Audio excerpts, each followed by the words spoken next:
War leaves scars on worlds, but the deeper scars are carved into memory. Some conflicts are told and retold until they become legend, while others sink beneath the surface of galactic history and vanish from common thought.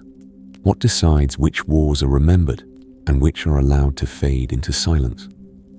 The answer lies in power, in the quiet spaces between what is remembered and what is forgotten, and in the unseen currents of the Force that pull events toward the dark or the light side. For thousands of years, the Republic and the Jedi Order stood as guardians of relative peace, their chronicles full of celebrated campaigns and honored heroes. Yet long before the Clone Wars and long before the fall of the Jedi, seen in the age of Anakin Skywalker, there was another conflict, a war that almost broke the galaxy in half. Nearly 4,000 years before the Battle of Yavin, the Mandalorian Wars erupted on the distant edges of known space. What followed was a slow burning catastrophe that would shape everything that came after, even if later generations only felt its echoes in most tales. Mandalorians appear as masked hunters and hardened mercenaries, faceless armor, pursuing bounties across the Outer Rim. The story of the Mandalorian Wars begins with something far older and far more disciplined, a warrior civilization bound by creed and ritual, forged in hardship and guided by a belief that true purpose is found in worthy conflict, not in simple conquest. Their leaders carried the title of Mandalore, and under Mandalore the Ultimate, their people were reforged into Neo-Crusaders, an armored host marching not for plunder alone, but in search of an enemy strong enough to test them toward the end of the 4th millennium, before Yavin Mandalorian fleets pressed into the Outer Rim. Raiding worlds on the galactic frontier, the Republic hesitated, uncertain whether this was another border crisis or the beginning of something far worse. The Jedi Council watched these early campaigns with growing unease, sensing currents in the Force that did not yet reveal their source over time. Reports of burning colonies, broken defenses, and vanished populations began to arrive from worlds that few in the core had ever heard named, and still the Order held back, fearing a trap and the shadow of a hidden Sith hand behind the Mandalorian advance. This calm recounting will follow that hesitation and everything it allowed to unfold, from the first distant raids to the great set-piece battles, and finally to the terrible silence that fell over Malachor V. When a single superweapon tore fleets and minds apart, what they found there would change everything. But that moment lies far ahead. Tonight, the journey will move slowly through every major campaign, every turning point, and the quiet decisions made in Jedi Council chambers and Mandalorian war tents. Decisions that would shape Revan Malak and the Sith empires that follow for the next 1,000 years. In the darkness between stars, the galaxy rested for a time. Unaware of the storm gathering beyond its borders, the Mandalorian Wars began as a distant rumor, a problem for frontier governors and forgotten sectors. Soon they would become the crucible in which heroes, villains, and entire philosophies of the Force were remade. The first sparks of that fire began on worlds few remembered, and in the next chapter, those first incursions will step out of the shadows, anchoring in time, where the Mandalorian Wars sit in galactic history. To understand that storm, it helps to step back and fix it. In time, power rises and falls across galactic history. But where does this particular war sit in the long struggle between the dark side and the light side? The answer lies almost 4 millennia before the age of Skywalkers and Death Stars, around 3,976 years before the Battle of Yavin. The Mandalorian Wars ignite on the distant fringe of the Republic. For reference, the Battle of Yavin, the destruction of the first Death Star, is the point historians use to divide Eras events before it are marked as I before the Battle of Yavin, and those after as ABY after the Death Star's fall. Within that system, the Mandalorian conflict runs roughly from 3,976 to 3,960 BBY, an entire age away from the familiar films, yet bound to them by consequence. In this period, the Republic is old but not yet decadent. It is recovering from earlier Sith onslaughts, the Great Hyperspace War, the Great Sith War, the shadow of Exar Kun, For thousands of years, the Jedi and the Republic have fought back dark empires and believed each victory marked a turning point. By the time Mandalore the Ultimate begins to move many in the Senate, and the Jedi Council assume the worst is behind them. The Sith are scattered, defeated, their temples broken, their empires in ruins on the surface. This seems a safer age. Beneath that surface, the galaxy is tense. Border sectors still smolder from previous campaigns. Hyperspace lanes remain disrupted. Pirate fleets prey on weakened worlds and entire regions. Feel abandoned, far from Coruscant's marble halls. Warrior cultures rebuild in the dark corners of the Outer Rim. Among them, the Mandalorians under Mandalore the Ultimate. They reorganize into Neo-Crusaders, standardized armor, unified command, and a creed that glorifies conflict as a path to strength. What followed was not a simple land grab, but a test of the entire galactic order. When Mandalorian fleets begin pushing into the Outer Rim, the Republic hesitates. Memories of recent Sith wars make senators wary of overcommitting armies. The Jedi Council goes further, sensing echoes in the Force. It suspects a hidden Sith hand behind the Mandalorian aggression and chooses restraint. This act of mercy would reshape galactic history by holding the Order back.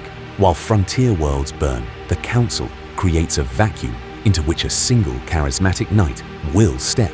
From that decision flows the story of Revan and the revanchist Jedi who defy the Council to answer the Mandalorian challenge on their own. Terms their intervention ends the war, but at a terrible spiritual cost.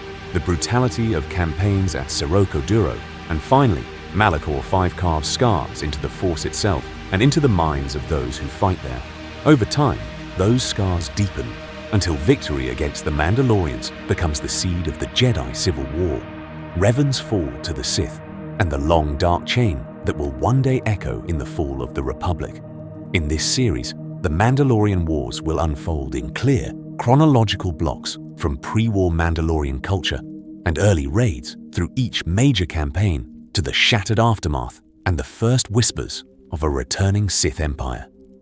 Next comes the quiet rise of the Neo-Crusaders before the first major world's fall. A warrior people in the dark. Mandalorians before the Neo-Crusade.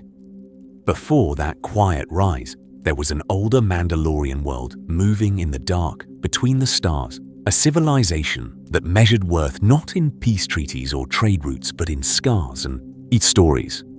The story of the Mandalorians before the Neo-Crusade begins on a single harsh world and then spreads far beyond it. For thousands of years, Mandalore and its surrounding systems bred a nomadic warrior people. The Mandalorians were not bound tightly to one species. The earliest Taung overlords were joined by humans and other beings until the only true common language left was armor weapons and oath. The clans traveled in fleets and caravans, following conflict. The way others followed seasons, each clan carried its own colors, its own legends and its own grudges, but all knelt in theory to a single ideal of strength. Their armor was more than protection. It was scripture. Beskar plates, passed down through generations, recorded victories in etched sigils and painted glyphs. A warrior who lost armor in battle lost more than metal. They lost standing over time. These customs created a culture where even children grew up on tales of duels against Jedi and last stands against impossible odds. In Mandalorian eyes, the Force was not a religion to join, but another battlefield to test centuries before the Neo-Crusade. Earlier Mandalorian crusades had already crashed against the Republic frontier. Fleets of basilisk war droids and armored warriors descended on border systems, testing defenses, then vanishing back into the Outer Rim when the Republic and Jedi pushed back. The result was rarely a clean victory. Instead, campaigns ended in brutal stalemates, shattered worlds, and negotiated withdrawals that satisfied no one. For the Mandalorians, those setbacks became fuel. Defeats were not shameful. If faced with courage, they were sacred lessons. Each failed invasion, each repelled assault was retold as proof that only the strongest opponents could truly refine a people. What followed was a hardening of doctrine. Leaders preached that a life without worthy combat was a life wasted, that to grow soft in peace was a kind of spiritual starvation. In such a worldview, even the Jedi served a purpose as the Most coveted prey at the center of this culture stood the Mandalore, the one warlord capable of forcing the clans to march as a single spear, rather than scattered blades. Some Mandalores were conquerors, others were reformers. A few were both their deaths, often shattered unity. Their ascensions would shape entire eras of galactic conflict, and in the quiet centuries before the Mandalorian Wars, a new Mandalore began to gather whispers in the Outer Rim, one who studied past failures with almost religious focus. For the next 1,000 years of remembered tales, the Republic appeared increasingly complacent. Its core worlds rich, its borders stretched thin. What happens when a culture that craves challenge looks at such a galaxy and sees only targets and tests when warriors raise to believe that peace is decay? Decide that the only way to truly live is to start a war that no one else wants. The answer waits in the armor of the Neo-Crusaders and in the ambitions of the Mandalore, who will soon call them to march. Forging the Neo-Crusaders, Mandalore the Ultimate's grand design. The answer waits in the armor of the Neo-Crusaders and in the ambitions of the Mandalore, who will soon call them to march. But how does a scattered culture of dueling clans become a single sharpened blade pointed at the heart of the Republic? The answer is Mandalore the Ultimate. Around 4 decades before the Mandalorian Wars reached the Republic's attention, a new Mandalore rose from the chaos of feuding warlords. Mandalore the Ultimate inherited a warrior, people exhausted by their own rivalries. Victories were glorious but temporary trophies on 100 different worlds. He decided that scattered glory was no longer enough. The Mandalorians would become one relentless engine of war. His vision began with structure. The story of the Neo-Crusaders is not only about armor, but about discipline. Mandalore the Ultimate created a new order that cut across bloodlines and ancient banners. Blue-armored, foot soldiers formed the bulk of his forces. Red, armor-marked field officers and commanders. Gold and more ornate plating denoted the highest ranks closest to the Mandalore himself. What followed was a transformation from clan raids to a true war machine. Over time, chains of command grew tighter. Campaigns were planned on a galactic scale rather than by individual chieftains. Fleets no longer descended on targets simply for plunder. They struck in sequences, probing defenses, testing responses, then returning in force to crush resistance planets in the Outer Rim began to feel a different pressure. Not random storms of Mandalorian aggression, but a steady advancing front. This standardization changed more than tactics. It changed fear. Once Mandalorians had been remembered as a patchwork of colors and sigils, each warrior a legend in personal armor. Now entire regiments marched in identical Beskar plates, faceless under T-shaped visors, an army of blue advancing behind lines of red and gold. Commanders under a single banner. The psychological impact would shape how the Republic saw the coming war. Not as piracy, but as invasion. Behind this new order stood Mandalore the Ultimate's belief about the galaxy. He looked at the Republic and saw decadence worlds grown comfortable behind trade routes and treaties. He believed that peace had made the galaxy weak, that only a massive, purifying conflict could reveal who deserved to endure.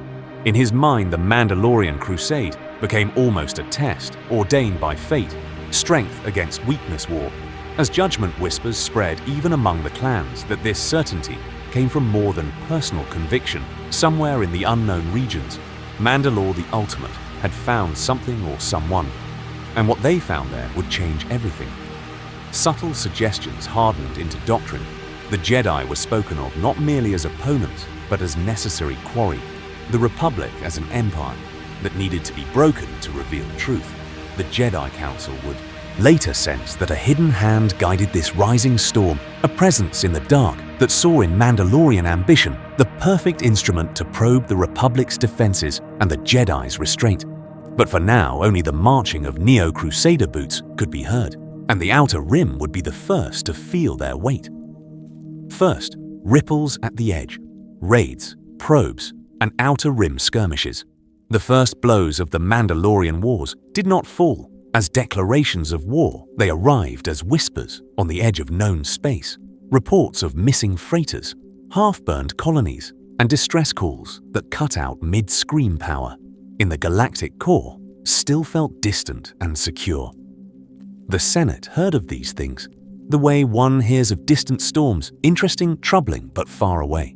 In the early years of Mandalore the Ultimate's rise, Neo-Crusader raiding parties began to appear along the Outer Rim. They struck at unshielded mining outposts on worlds whose names never reached Coruscant frontier. Colonies on the edges of the Hydian Way and Polemian trade route woke to the thunder of dropships and the hiss of blaster fire. What followed was almost always the same communications jamming swift orbital bombardment, then ground assaults that stripped a settlement of resources and survivors before local defense forces could form a line to regional governors and sector fleets. This looked familiar. Piracy had plagued the Rim for thousands of years. Official reports filed these incidents as emboldened raider activity. The language remained clinical. Losses were tabulated. Trade insurance adjusted escorts. Reassigned the story of the opening phase of this conflict was written in euphemism. Beneath that surface, the Mandalorians were not merely looting, they were measuring Neo-Crusader scouts. Shadowed Republic convoys at the edge of sensor range timing. How long it took for a distress signal to summon a cruiser. They probed listening posts and garrisons along the border, then vanished into the void. The moment a larger force responded, each skirmish became data. Every frightened militia response, a point on a growing map of Republic weakness. Over time, a picture of the Republic's true reach and resolve began to form in Mandalorian war councils on Coruscant.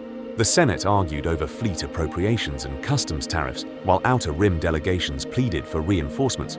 Trade routes were prioritized over isolated agrarian worlds. The assumption held that no great war could threaten the Republic's vast infrastructure, not after the Exarchan crisis, not with the Jedi Order standing as guardians of the light side. Even as casualty lists lengthened, the prevailing belief in the core was that this was a policing problem, not the birth of a new galactic war in scattered engagements from Vanquo to the borders of Cathar's small Jedi detachments, answered calls that local patrols could not handle. Single knights and their Padawans descended into burning townships to meet armored Mandalorian. Strike leaders there. The first true tests were fought blades of plasma, striking Beskar shields. Force-enhanced leaps meeting jetpack bursts. Each side studied the other. Mandalorian commanders reported on Jedi reflexes and tactics. Jedi sent measured accounts to the Council, noting discipline, ferocity, and an unsettling unity of purpose. The Jedi Council read those reports and, recalling the shadow of the dark side behind Exarchon, chose restraint incidents were logged as containable disturbances. Border security was recommended rather than full mobilization. In hindsight, what they found there would change everything. But at the time, each clash seemed isolated, a fire put out before it could spread.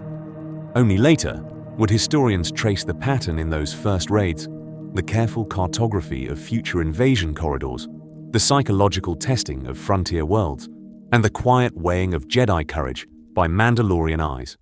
These were not random storms, but the first ripples at the edge of a rising Ica tide. By the time the shape of that tide became undeniable, the Outer Rim was already burning, and the Republic's easy options were gone.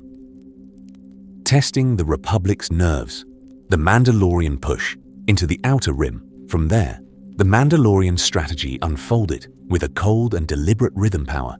In this new war would not be measured in single raids, but in how quickly entire sectors could be isolated and broken. The story of the Outer Rim campaign is the story of that slow, tightening ring around the Republic's frontier in the years that followed those first probes. Mandalore the Ultimate shifted from testing defenses to carving corridors. Through them, scattered strikes against trade convoys gave way to coordinated assaults on shipyards and relay stations. Iridonia lost its outer listening posts. Vanquo's orbital docks burned, and along forgotten junctions of the Hydian Way and the Polemian small garrisons vanished in silence. What followed was a methodical effort to cut the Republic's reach. One hyper lane at a time. At the heart of this new offensive stood the Neo-Crusaders, their once disparate clans now hammered into disciplined formations under a single command. Where earlier Mandalorians fought as individual champions, these warriors advanced in ordered ranks, blue and red armor moving with unsettling precision. Basilisk war droids plunged through atmosphere in living meteor showers, riders guiding them through fire and flak, to tear open shield generators and command bunkers. Above them, swift capital ships executed short, brutal raids, striking before local fleets could fully form a battle line, then vanishing into the dark on frontier worlds.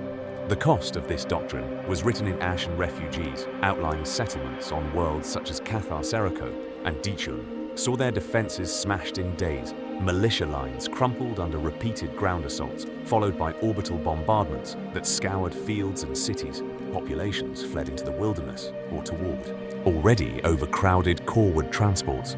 Others were taken prisoners of war, marched onto transports to serve as labor or conscripts in auxiliary units. For many in the Outer Rim, the Mandalorians became not only an enemy, but a force of nature that seemed to relish every hard-fought engagement. Republic commanders stationed along the Rim were among the first to understand that this was no random storm. Their reports from worlds such as Duro and Vanquo traced the same pattern: communications cut, key depots, destroyed flanking routes, seized before reinforcements could arrive. Over time, staff officers began to map the incursions and saw an encirclement forming around entire sectors, yet on Coruscant requests for additional fleets and emergency levies stalled in committee rooms, politicians remembered the last great conflict and feared provoking another galactic war before the core was truly threatened within the Jedi Order and the Senate. A quieter unease began to grow if this was only the opening. A movement. How far was Mandalore the Ultimate prepared to go? Some masters whispered of a will behind the Mandalorians that felt too focused, too patient. Others insisted this was merely another border crisis that would burn out against Republic resilience. Both could not be right, and on a dozen embattled worlds along the frontier, the answer was already taking shape in fire, waiting for the moment when someone in the light side would finally decide to answer it. The Jedi Council watches and waits, fear of an unseen hand on Coruscant. The flames on the frontier became whispers in marble halls. Emergency sessions of the Galactic Senate stretched long into the night as reports from Vanquo Serico and the distant Rim painted a picture that was somehow both vague and terrifying. Some senators called the Mandalorians a nuisance raiders in new armor chasing glory on the edge of known space. Others read the same data and saw an existential threat, a disciplined Neo-Crusader war machine testing the Republic's borders one world at a time, around 3,976 years before the Battle of Yavin. The Republic's official response was hesitant and fragmented. Limited mobilization orders moved defense fleets to key trade routes, but left vast stretches of the Outer Rim exposed. Planetary militias were encouraged to stand firm, yet offered little real support. What followed was a slow-motion argument between those who believed the Mandalorians would burn out against Republic resilience, and those who feared that every unopposed raid only strengthened an enemy that understood nothing but war. High above the Senate chamber, in the spires of the Jedi Temple, another debate unfolded. The story of the Council's response did not begin with the Mandalorians at all, but with memories of older shadows. The Masters remembered. Exar Kun remembered the Great Sith War and the way a single charismatic figure had dragged the Order into catastrophe. They felt, in the currents of the Force, that something about this new conflict rang hollow. The Mandalorians hungered for battle, but whose hand had pointed them at the Republic? In private conclave, the High Council turned again and again to the same fear that this was a test or a distraction orchestrated by a hidden dark side power. Visions of masked figures and burning worlds flickered through meditation chambers, yet the source remained obscured. Some argued that to commit the full Jedi Order would be to step onto a battlefield chosen by the Sith. Others insisted that inaction in the face of such aggression was its own kind of surrender. The decision that emerged was one of restraint. The Council authorized small defensive deployments, Jedi sent as advisors to Republic commanders, Guardians to escort refugee convoys, healers to direct humanitarian aid on devastated worlds, but they refused to declare an open Jedi crusade against Mandalore the Ultimate. In their view, a premature commitment of Jedi battle groups could be the trigger. The hidden enemy desired an excuse to unleash some deeper plan buried in the dark over time. This caution bred frustration on the front lines. Younger knights watched Mandalorian shock troops level cities on worlds such as Cathar and Dichun, ordered to observe, protect and report rather than strike decisively. They felt the light side turned into a chain instead of a shield. Some masters in the field quietly agreed, sending increasingly urgent messages back to Coruscant, warning that the Republic's line was bending toward disaster. Within that simmering discontent, a single presence began to stand out, a brilliant tactician whose questions grew sharper with every atrocity witnessed. His name had not yet become a legend, but the choice he was about to make would shape galactic history and open the door for the dark side to speak through a Jedi once more. Worlds on the brink, early campaigns, and the slow-motion disaster. In the months that followed those warnings, the Mandalorian Wars did not explode. They advanced in increments, a slow tightening of armor around the outer rim. It began with names that meant little to the core Jaggers cluster. Vanquo Taris border worlds that had always seemed distant and troubled now became the front line of a new kind of conflict on Vanquo. The pattern emerged clearly. Republic forces fortified orbital platforms and mining stations, confident that standard doctrine and heavy guns would hold the line. What followed was a siege measured not in hours, but in grinding weeks. Mandalorian cruisers tested the defenses day after day, probing for weakness. Neo-Crusader boarding parties struck in disciplined waves, cutting through bulkheads under covering fire until the stations were no longer defensible.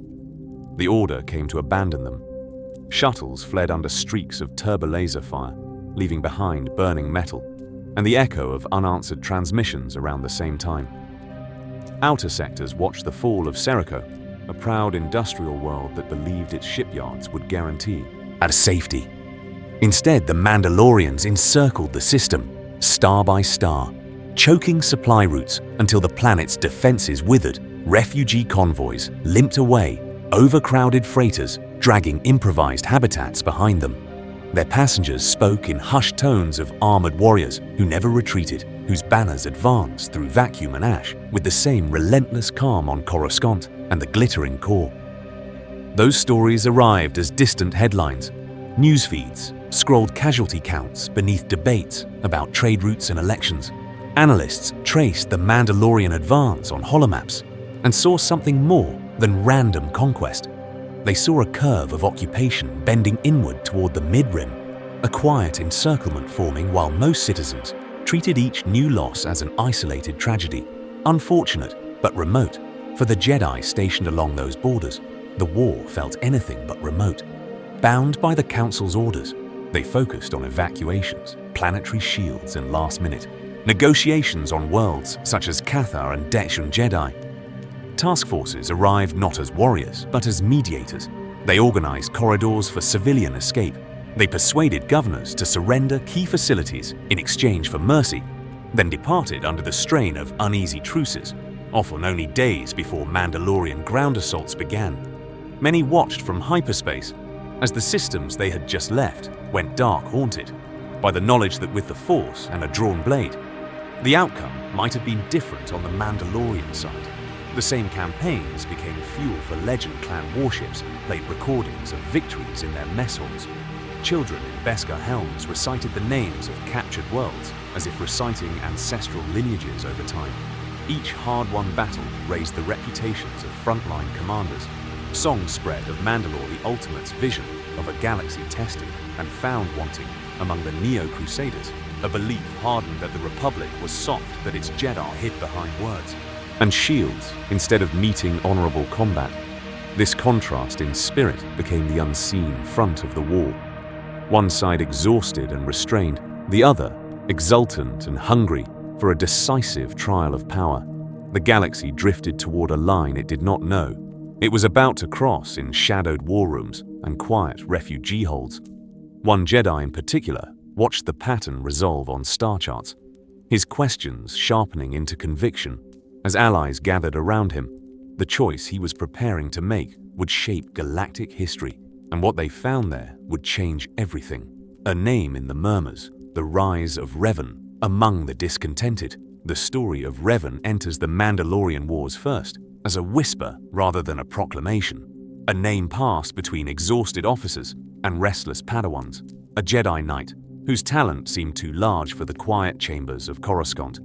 Revan was remembered even then, As a brilliant strategist, a gifted Force user, and a scholar who spent long hours in the archives tracing the rise and fall of empires for thousands of years, he studied the ancient Sith Wars, the cycles of Republic complacency and sudden collapse, and the brutal mathematics of delayed action in a galactic conflict around the time Mandalore the Ultimate's Neo-Crusaders pushed deeper into the Outer Rim. Revan began to travel far from the safety of the core worlds. He walked among the burned-out settlements. On Vanquo listened in silence to refugees from Cathar and stood in dim command tents with officers forced to retreat, again and again. What he found there would change everything. The reports were always the same. Mandalorian victories growing bolder, Republic defenses stretched thin, and the Jedi councils still debating shadows while worlds burned over time. Those who met him noticed that Revan did not preach open rebellion. He asked questions. He would stand at a star map and quietly trace the Mandalorian advance, then ask a young knight how many more systems would fall before the council moved. He spoke of duty, not glory, insisting that the light side demanded protection of the helpless, even when orders were absent. Younger Jedi, already troubled by the council's passivity, began to gather around him. At first, it was only after missions, a conversation in a mess hall, a shared frustration in a refugee hold. These informal circles slowly hardened into something more focused. What followed was the beginning of the revanchist movement, though it did not yet bear that name. In quiet meditation rooms and aboard hospital ships, Revan and his followers debated the nature of obedience and responsibility. If the Jedi existed to shield the Republic from darkness, could inaction in the face of clear aggression be anything but a failure of that purpose? Some argued that the Council sensed a hidden Sith influence, that patience was wisdom. Revan answered that every day of delay was measured in lives, and that fear of an unseen enemy had become its own kind of chain. He framed the war in sickest stark terms. The Mandalorians grew stronger with every unopposed victory, their Neo-Crusader ranks swelling, their confidence hardening into certainty. The Republic faltered. The Force itself seemed to echo with suffering. He warned that if the Jedi waited until the threat behind Mandalore revealed itself, there might be little left to save. This was not a call to conquest. It was a demand that the Order remember why it had once stepped between entire armies and the innocent caught between them. By the time rumors spread of a masked Jedi rallying volunteers on threatened worlds, the line between loyal dissenter and open defiance had thinned to almost nothing. Commanders began requesting Revan by name, desperate for any edge against the Mandalorian tide. In hidden briefing rooms, star charts shifted under his gloved hand as he outlined counter-offensives the Council had not sanctioned. The choice that had been forming in silence now stood on the brink of action, and the first step he was about to take would shape galactic history in a way the Jedi Order could no longer control. The revanchists step forward, defying the Council's silence on the mid-rim front. The moment finally broke into the open power, and principle collided in full view of the galaxy. Revan no longer spoke in guarded phrases behind closed doors. He stood before exhausted officers and watching holocams and declared that the Jedi could not remain silent while worlds burned. This was the story of a knight deciding that obedience to the Council was no longer the highest duty. Around this time, his closest ally, Alec, now already bearing the beginnings of the name, Malak, moved from quiet agreement to open support together. They issued a simple call framed in the language of the light side, but edged with something harder. Every Jedi who could hear them was urged to join the Republic military, to stand on the same lines as common soldiers and confront the Mandalorians head-on. Revan promised strategy. Malak promised strength. What followed was a movement on Coruscant. The Jedi Council's response came swiftly and formally. Censure arrived first in measured words. Revan was reprimanded for overstepping his authority, warned that the Mandalorian threat might be a mask for a deeper dark side design. Then came the orders, direct recalls to the temple, demands that he abandon the front and submit to inquiry. But on distant battle stations, those messages were received, read and set aside. Revan continued his tours of the Outer Rim, mustering fleets instead of apologies in field briefings. The divide within the Order hardened. Knights and Padawans began to gather around him, not as scattered sympathizers, but as a distinct faction. They took on a name whispered first in criticism, then in pride. The revanchists, these Jedi swore to follow Revan's lead into war, believing that moral obligation outweighed institutional obedience. Some had seen the ruins of Cathar. Some had walked refugee camps on Duro and Seriko. For them, inaction had become the greater sin. This pattern of allegiance created a quiet shock through galactic institutions in the Senate chambers. Hard-pressed representatives and desperate commanders welcomed any Jedi willing to fight.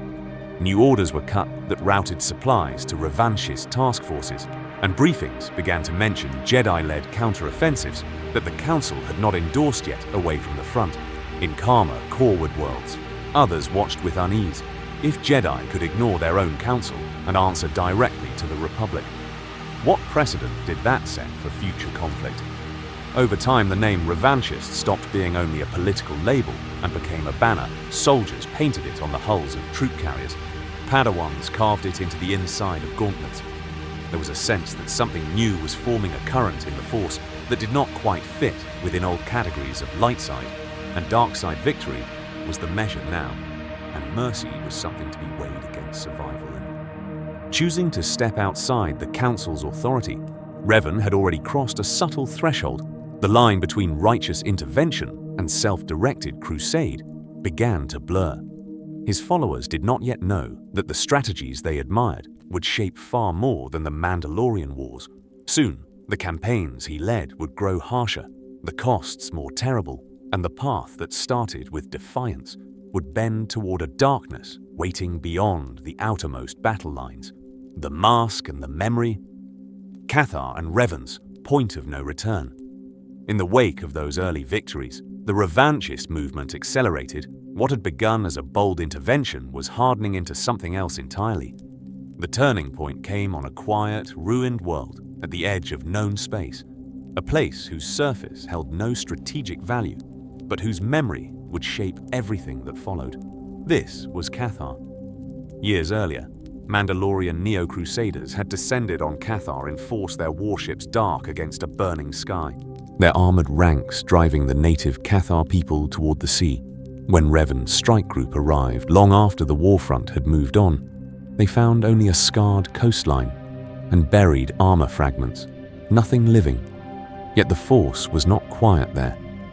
Standing on that desolate shore, Revan reached out, and what followed was not a normal perception, but a vision. The light side and dark side converged into a single overwhelming echo of pain around him. The empty beach shifted in time under a red sky. Mandalorian warriors herded unarmed Cathar into the water blaster fire, and vibroblades cutting down those who tried to flee the sea. Turned black with bodies, and smoke at the center of this nightmare stood Mandalore the Ultimate, presiding over the genocide as a test of his warriors' resolve. The Mandalorians were not seizing territory or resources. They were erasing a people to prove their devotion to endless conflict. Any illusion that this was an honorable war died on that shore, but the vision revealed something else among the killers. A single Mandalorian woman broke ranks. She turned on her own comrades in a futile act of mercy, trying to shield the Cathar from the slaughter. Her defiance failed. She fell beneath Mandalorian blades, and her mask sank beneath the waves. When the vision faded, Revan waded into the surf and recovered that same mask centuries later. What they found there would change everything for his followers. In that moment, the war ceased to be a reluctant duty for Revan. It became a moral crusade against what he now believed was a fundamentally brutal, unrestrained enemy. This was no longer only about defending the Republic. It was about ensuring such atrocities could never threaten the galactic population again. The mask of the fallen Mandalorian woman became his symbol. Mandalorian iconography fused to Jedi purpose, a constant reminder of both the enemy's cruelty and the possibility of defiance within their ranks. Revan gathered his followers and shared the vision through the Force. Many saw the Cathar dying beneath the red sky, as if present themselves. The effect was immediate, and profound hesitation burned away, replaced by a fierce resolve. If the Mandalorians could do this once, what might they do to worlds more central to the Republic? The revanchists accepted the answer that they must be stopped at any cost.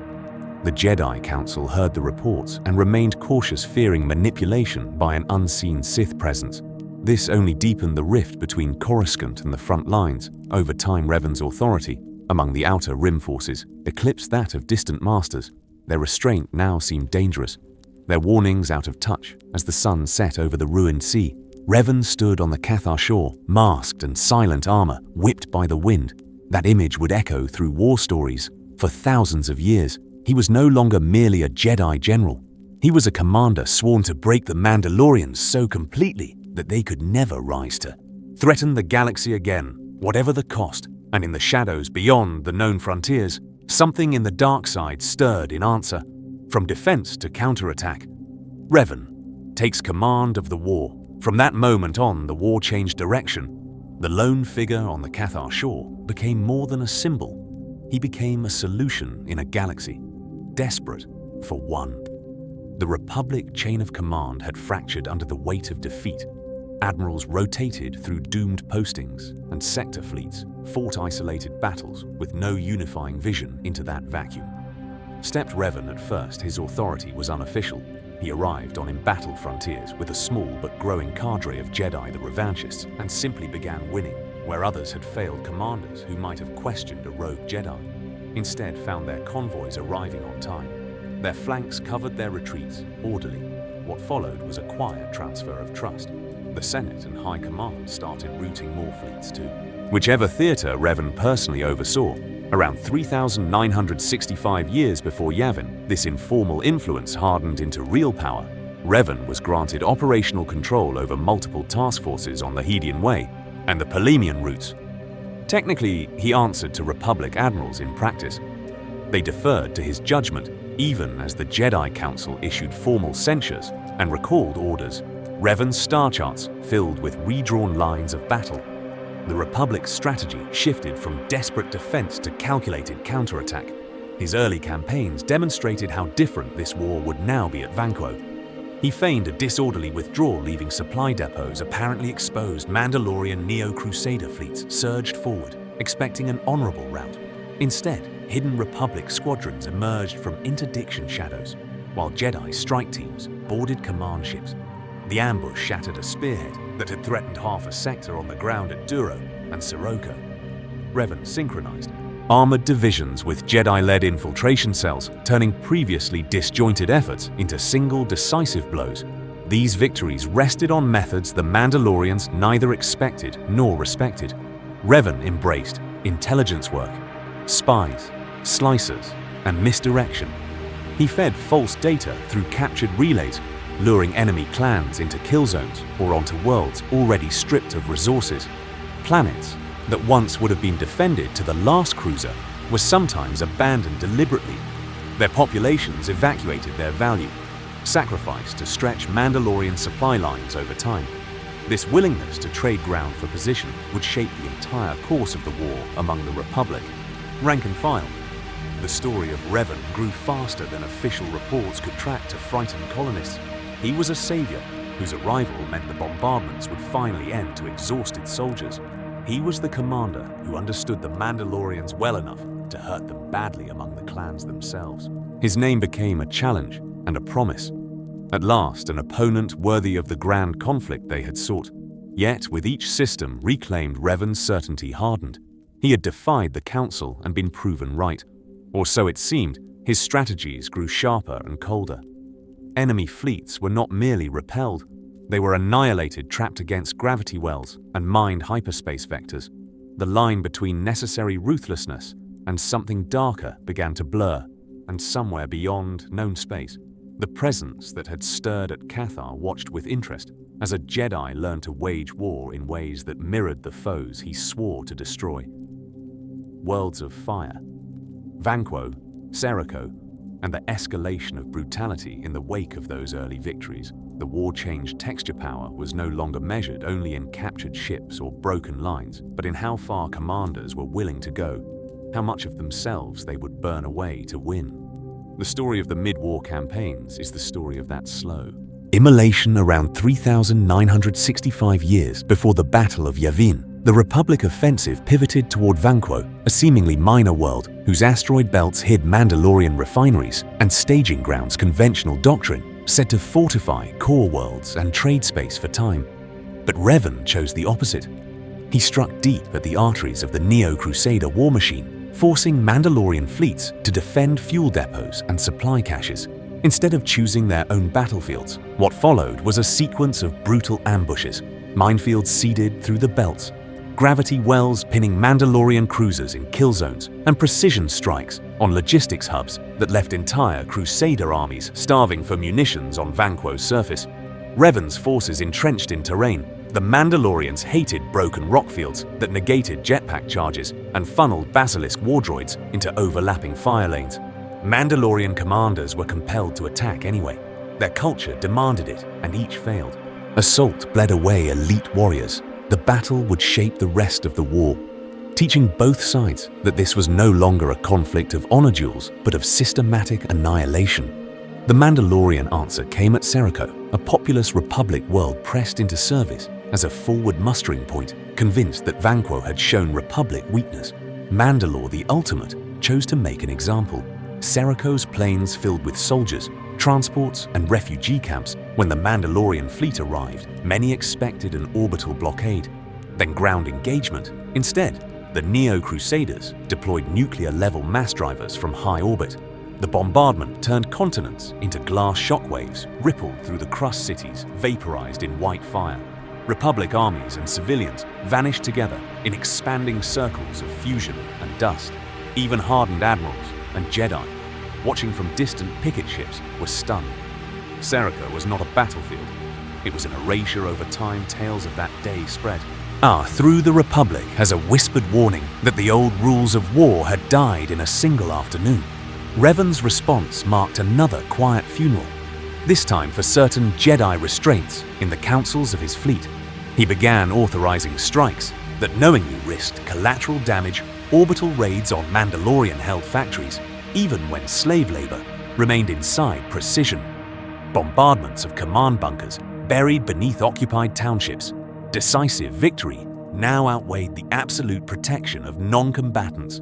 The light side was not abandoned outright, but it was bent, stretched, to cover choices that would once have been unthinkable for Republic soldiers. The constant exposure to ruin had its own cost. Shattered skylines and irradiated wastelands became normal background scenery. Mandalorians, by contrast, felt something close to exhilaration.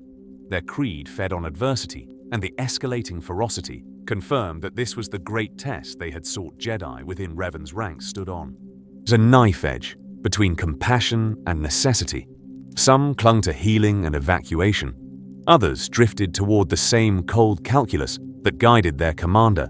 By the end of these campaigns, the Mandalorian Wars had become a furnace, burning away old certainties and tempering Revan into something harder and more dangerous. And beyond the next line of battle, another world waited where that transformation would be pushed to its absolute limit.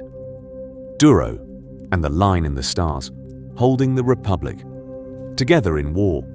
There are battles that decide territory, and there are battles that decide whether a civilization continues at all. The line between those two can be thin, almost invisible, until it is nearly broken. The story of the Battle of Duro is the story of that line. By the late stages of the Mandalorian Wars, the Republic's defenses were fraying along its major trade arteries. Nowhere was this more dangerous than Duro, a polluted world turned industrial giant. Its orbital rings and space docks formed one of the greatest shipbuilding centers in the galaxy. More importantly, Duro sat astride key hyperlanes, threading the mid-rim and core worlds. Losing it would have split the Republic's eastern and western sectors and opened a clean path toward the galactic heart, including Coruscant itself. Mandalore the Ultimate understood this better than many in the Senate. In response, he launched a concentrated offensive on Duro. What followed was a ruthless demonstration of Neo-Crusader doctrine. Heavy assault cruisers, translated in system in tight formation, targeting the orbital shipyards. First precision strikes became rolling bombardments. Rings of durasteel and transparasteel blossomed into expanding clouds of debris. Then the Mandalorians drove ground forces through the gaps, hammering down onto the poisoned surface to crush the planetary defense grid before reinforcements could arrive. The Republic garrison was strong on paper, but scattered by earlier defeats and supply failures. Elements of the home fleet tried to hold the high orbitals and were broken apart in a series of brutal close-range engagements. Each lost cruiser meant fewer shields between the Mandalorians and the hyperlanes. Every hour Duro held bought time for the core. Every hour it bled made collapse. More likely, Revan answered this crisis with a decision that would shape the rest of the war. He stripped escorts from convoy routes, abandoned marginal worlds, and hurled those ships toward Duro at reckless speed. Some routes were left nearly undefended. Entire sectors became bait. The gamble was simple. If Duro fell, none of those other positions mattered upon arrival. His fleets did not form a traditional wall.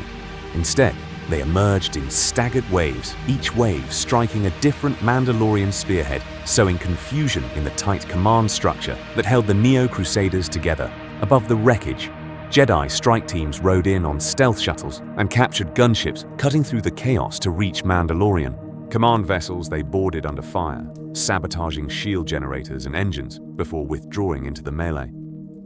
One crippled flagship drifted across Mandalorian lines, colliding with a carrier and turning both into a spreading field of molten fragments that blocked firing solutions. It was a small action, but its timing broke the momentum of the assault by the end. Duro was scarred, its orbital infrastructure in ruins. Millions displaced its shipyards, silent, but the hyperlanes remained in Republic hands. The line in the stars held, and the Mandalorians were denied a direct stepping stone to Coruscant. From this moment, the war subtly changed. Mandalorian fleets could still attack, yet the pure forward surge of their campaign was gone. Revan no longer thought only in terms of survival. Over time, his strategies shifted toward encirclement and annihilation, toward ending the Mandalorian threat completely. And in the shadows of Duro's shattered rings, the first outlines of a far darker design began to form. Inside the armor, Mandalorian honor, strategy, and doubt. From the shattered rings of Duro, the view shifts inward away from starfields and broken habitats to the steel corridors of a Neo-Crusader warship, here in the humming dark of the Mandalorian fleet. The war is not an abstract strategy, but a rhythm of ritual preparation and remembered scars in the hours before a major engagement. Mandalorian warriors gather in armories that feel almost sacred. Rows of standardized blue and crimson armor hang in ordered ranks, each suit personalized with jagged etchings and inlaid fragments of captured plating trophies taken from Republic soldiers and mercenaries. Over time, these trophies become a second skin. Every plate, a story of endurance and survival. What followed was a quiet ceremony rather than a chaotic scramble.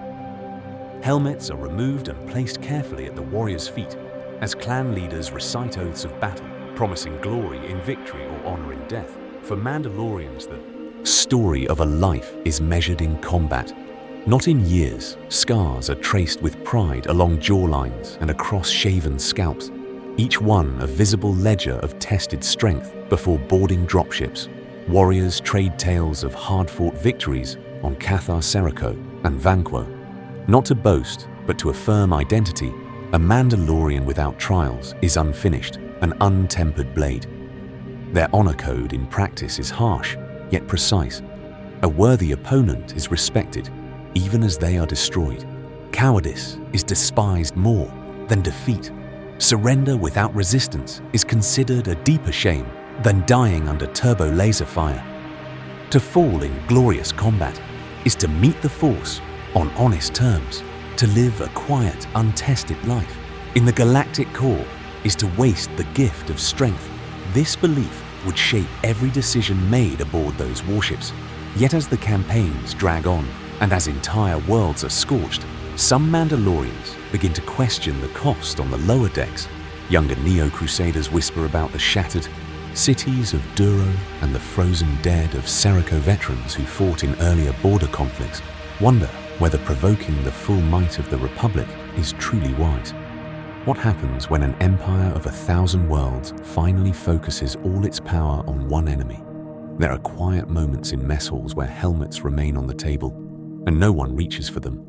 Stories circulate of children left orphaned on conquered worlds of Jedi, trying to shield civilians with the light side amid orbital bombardment. A few warriors feel a faint disquiet, not yet guilt, but an awareness that honor and devastation are walking uncomfortably close together above them. Mandalore the Ultimate feels no such doubt from his command bridge. He views the war as a necessary crucible, a final test that will reveal the strongest among Mandalorians and among the Republic. Only through such all-consuming conflict can weakness be burned away in his eyes. Hesitation is more dangerous than any Jedi strike over time, however. A subtler unease spreads some clan leaders' sense currents. They cannot name strategic choices that draw the Mandalorians ever deeper into battles that benefit an unseen hand. There are rumors of dark advisors, of distant worlds steeped in the dark side, whose interest in this war is too keen to be coincidence. Later generations will look back and wonder whether Mandalore the Ultimate was truly the architect of this conflict, or merely its most visible champion. And in that question, the shadow of the Sith begins to lengthen over the Mandalorian Wars. Jedi on the edge, Meetra Surik, and the cost of following Revan. As those shadows lengthen, another figure steps quietly toward the center of the Mandalorian Wars, a Jedi whose story will be defined not by conquest, but by absence and silence. Her name is Meetra Surik, later remembered only as the exile around the midpoint of the conflict, when Revan's campaigns shift from desperate defense to calculated offense. Meetra emerges as one of his most trusted Jedi generals. The story of her rise is not filled with spectacle. She is known instead for clarity under fire, for an almost preternatural sense of where forces must move, and when her commands turn chaotic, skirmishes into precise maneuvers. Entire Republic units survive because she reads the flow of battle in the Force and reacts in an instant on worlds such as Duro and Seriko Meetra. Leads fleets and ground forces in brutal engagements against Mandalorian Neo-Crusaders. Soldiers speak of her presence as steadying, even soothing in the midst of terror. What followed was a pattern that would shape countless lives. She inspires exhausted troops to stand one more hour to hold one more line, and they do.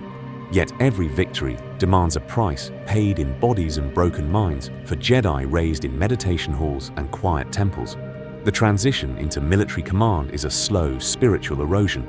Each day brings reports of casualties. Each order sends beings into lethal fire over time. The constant exposure to fear and death begins to dull their sensitivity to individual suffering faces, blur into numbers on tactical displays. Compassion is not lost all at once. It is shaved away by necessity, by the need to think in terms of fleets, planets, and sectors, rather than single lives. This inner conflict runs through Revan's followers. They were taught that the light side seeks harmony, that the Jedi serve as guardians of peace, yet the Mandalorian Wars demand total commitment to victory. Revan frames the struggle as a necessary crucible. Defeat would mean a galactic dark age under Mandalorian rule. Many accept this argument, and in doing so, they start to reconcile mercy with orbital bombardments, restraint with preemptive strikes.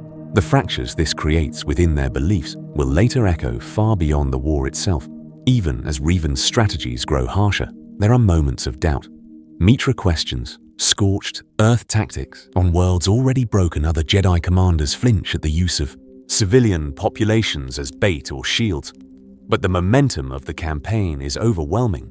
They follow him out of loyalty, out of belief that only his vision can end the conflict, and perhaps out of fear of what the Republic would face. Without his ruthless clarity in the final phase of the war, Revan assigns Meetra to a task that will define her fate. Command at Malachor V. On that dead world steeped in the dark side, a single decision will unleash a wound in the Force itself. What they found there would change everything. The mass shadow generator, the shattering of fleets. The silence that follows will bind Meetra Surik to that absence for the rest of her life. And through her, the consequences of this war will carry directly into the coming Jedi Civil War. The war machine evolves, logistics, fleets, and the grinding middle years in the silence after Malachor V. The war did not end in an instant. It changed shape. Power does not vanish. it redistributes. And in the long middle years of the Mandalorian Wars, that power flowed into factories, shipyards, and supply lines. The story of the conflict became less about single heroic charges and more about who could keep their fleets burning across a bleeding galaxy. Around the midpoint of the war, the Republic finally behaved like a state fighting for survival. Entire industrial sectors were seized by emergency decree. Core shipyards over Corellia Renderly and Kuat ran without pause, their orbital frames ringed with half-finished hulls. New classes of warships were rushed from design table to frontline in cycles measured in months, not years. Heavy cruisers with reinforced prows to ram Mandalorian formations, carrier groups built to throw clouds of fighters into the void. What followed was a transformation of the Republic's economy into a war machine over time. Worlds once known for art or tourism found their identities erased by necessity. Agricultural planets in the mid-rim were folded into vast logistics corridors. Grain and Tabana gas moved along protected hyperlanes towards staging points at Duro and Vanquo. The Jedi might debate the light side and dark side of such total mobilization, but on the Senate floor, the question was simpler. Could the Republic outproduce a culture born for war? The Mandalorians answered by refusing to play the same game. Mandalore the Ultimate did not build an empire of factories. He carved a moving frontier of plundered worlds. Each conquest was both trophy and fuel shipyards that captured systems were stripped for parts or forced to work under Mandalorian overseers. Local engineers were pressed into service, their technology broken down and reassembled into the brutal elegance of Neo-Crusader fleets on worlds such as Serico. Populations were given a choice: serve or be swept aside. Conscripts and slaves alike were folded into the Mandalorian logistics chain, hauling munitions, repairing armor, crewing auxiliary ships. What they found there would change everything for many conquered peoples. The Mandalorians were not distant raiders, but daily masters whose hunger for conflict touched every harvest, every factory shift, every curfew far from the front. The war seeped into ordinary existence on the core worlds. Rationing became routine. Luxury goods vanished from Coruscant's markets, replaced by posters urging sacrifice for the fleet in the mid-rim columns of refugees stretched from one starport to the next. Families fleeing burning sectors around Taris and Onderon. Children grew up under the shadow of casualty reports. For thousands of years, peace had been the assumed background of galactic life. Now an entire generation knew only mobilization shortages and the distant thunder of fleets within this grinding stalemate. Revan reshaped the Republic chain of command. His authority over the revanchist forces became increasingly centralized. Sector admirals found their orders countermanded by crisp, encrypted directives from a single flagship strategies that once took months of committee. Debate were now decided in hours by one mind and a narrow circle of trusted lieutenants. Victories at Duro and along the Hydean Way would shape perceptions of Revan as the indispensable architect of survival. Mandalore the Ultimate responded in the only way his creed understood. He pushed for greater risks, deeper thrusts into the mid-rim, hunting the decisive engagement that would prove Mandalorian supremacy. Raids became campaigns. Campaigns became system-wide gambles. Entire Neo-Crusader armies were committed to break Revan's tightening net. The conflict lengthened, hardened both sides, and quietly prepared them for something neither truly foresaw. Because in the shadow of this logistical struggle, new doctrines, new weapons, and new moral compromises were taking root, and the commanders who mastered this war machine were already standing on the threshold of another identity. The next decision would not simply end a war, it would open the door to the Sith. The shadow. Behind the crusade, Sith, whispers, and hidden agendas. The next decision would not simply end a war, it would open the door to the Sith, because behind the armored ranks of Neo-Crusaders and the blazing hyperlanes of invasion, another presence had already taken notice for the Jedi Council. The Mandalorian Wars began to feel wrong in ways that reports and casualty figures could not explain. Patrols at the edge of the Outer Rim spoke of dead systems that felt heavy in the Force worlds, where recent battles had left a residue that was not only violent, but unnaturally focused, as if guided. The Council had suspected from the beginning that Mandalore the Ultimate's campaign was more than cultural expansion, more than a warrior creed. searching for worthy foes. Scattered visions hinted at a cold intelligence somewhere beyond known space, a pressure in the dark side just outside the Republic's maps. Over time, those fragments would be woven into something far more disturbing. Later chronicles and legends speak of a hidden Sith Emperor in the unknown regions, a survivor of an earlier Sith Empire who had turned entire worlds into fuel for his own power from his throne on a storm-racked world. He listened to the currents of the galactic war and saw in Mandalore a perfect instrument. What followed was not an open alliance, but a whisper campaign carried through agents, artifacts, and visions. Mandalore the Ultimate was fed star charts of weakly defended sectors, hints of political fractures within the Senate, and above all the idea that the Republic had grown decadent and soft. Each victory against border worlds seemed to confirm that story of decline. The Mandalorians believed they were testing themselves against the strongest enemy in the galaxy. In truth, they were testing the Republic for someone else, for this unseen emperor. The outcome almost did not matter. A Mandalorian victory would shatter the Republic and clear the way for a resurgent Sith Empire. A Mandalorian defeat would still leave the Republic exhausted, its fleets depleted, its Jedi traumatized and divided, and in the chaos, certain Jedi would be pushed toward choices. No council lesson had ever prepared them for champions such as Revan and Malak would step closer to the moral edge with every harsh order, every necessary atrocity. The most unsettling detail is simple. Neither Mandalore nor Revan understood the full extent of this manipulation. Mandalore believed he was reclaiming Mandalorian honor through war. Revan believed this act of mercy would reshape galactic history by ending the slaughter as quickly as possible. Both were acting from conviction, yet both were walking along paths laid out by another will. In this light, the Mandalorian Wars cease to be only a clash of cultures. They become a designed crucible, a vast experiment in suffering and temptation, meant to see which Jedi would break, which would fall, and which would emerge powerful enough to claim the mantle of Sith. What they found there would change everything but that. Revelation still waited beyond Malachor V, toward the core. The Mandalorian gamble and Revan's trap. In the closing phase of the Mandalorian Wars, the experiment in suffering and temptation moved toward its final trial. Power had been tested on the fringes of the galaxy. Now it was drawn inexorably toward the core. The question was no longer whether the Republic would survive, but what form that survival would take around 3,962 years before the Battle of Yavin Mandalore the Ultimate made his boldest decision, yet convinced that only a decisive blow, near the galactic heart, could break the Republic's will. He began to concentrate his scattered Neo-Crusader armies into a single hammer, strike.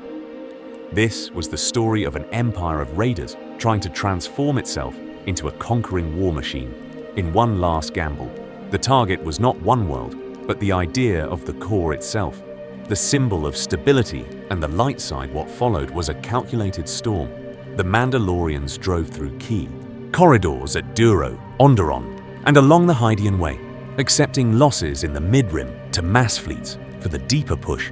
They believed that a single catastrophic defeat of the Republic Navy near the core would shatter political resolve and force capitulation. Mandalorian clans spoke openly of reaching Coruscant itself, of burning the Republic's history away in one glorious campaign. Revan saw something different where Mandalore saw opportunity. Revan saw overextension over time.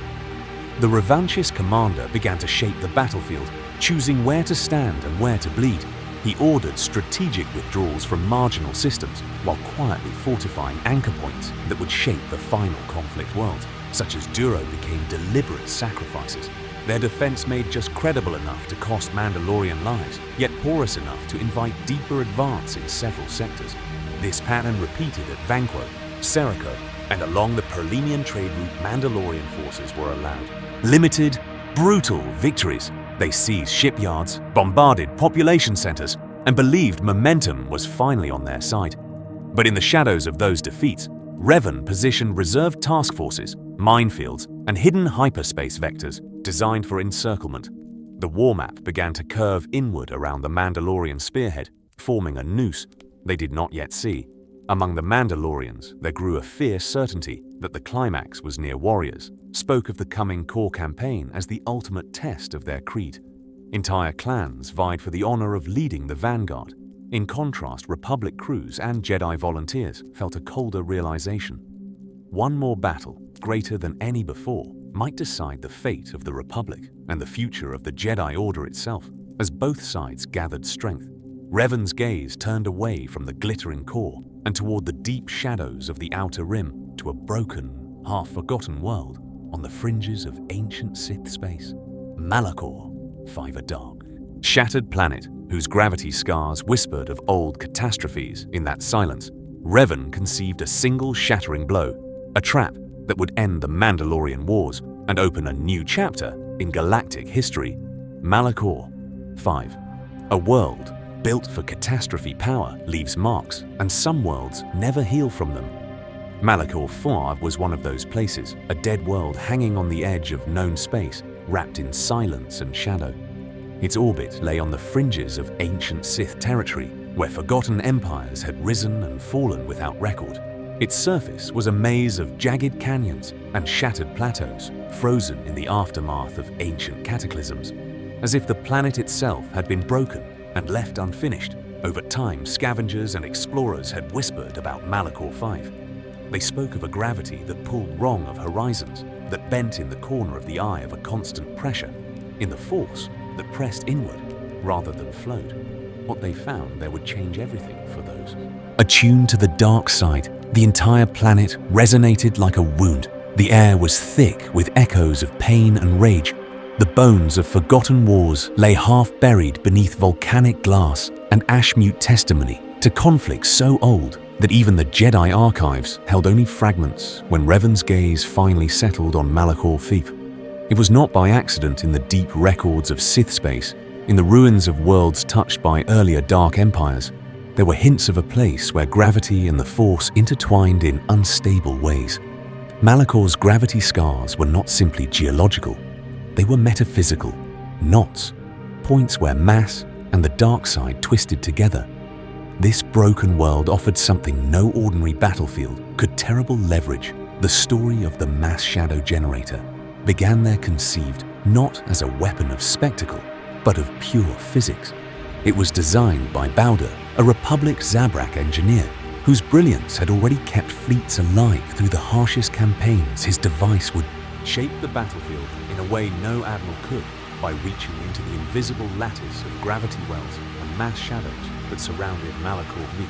The generator could amplify and distort them, dragging ships down crushing hulls and crews. In an instant, the mass shadow generator was envisioned as a last resort, a single-use instrument of unimaginable destructive power. Revan saw how this could end the war. In one stroke, the Mandalorians longed for a decisive confrontation, for a glorious final test of strength.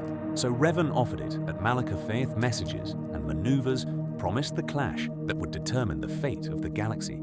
The Republic fleet drew back, then advanced by design, leaving openings that invited Mandalore the Ultimate to commit more and more of his armada, until the bulk of the Neo-Crusader fleet gathered over that cursed world.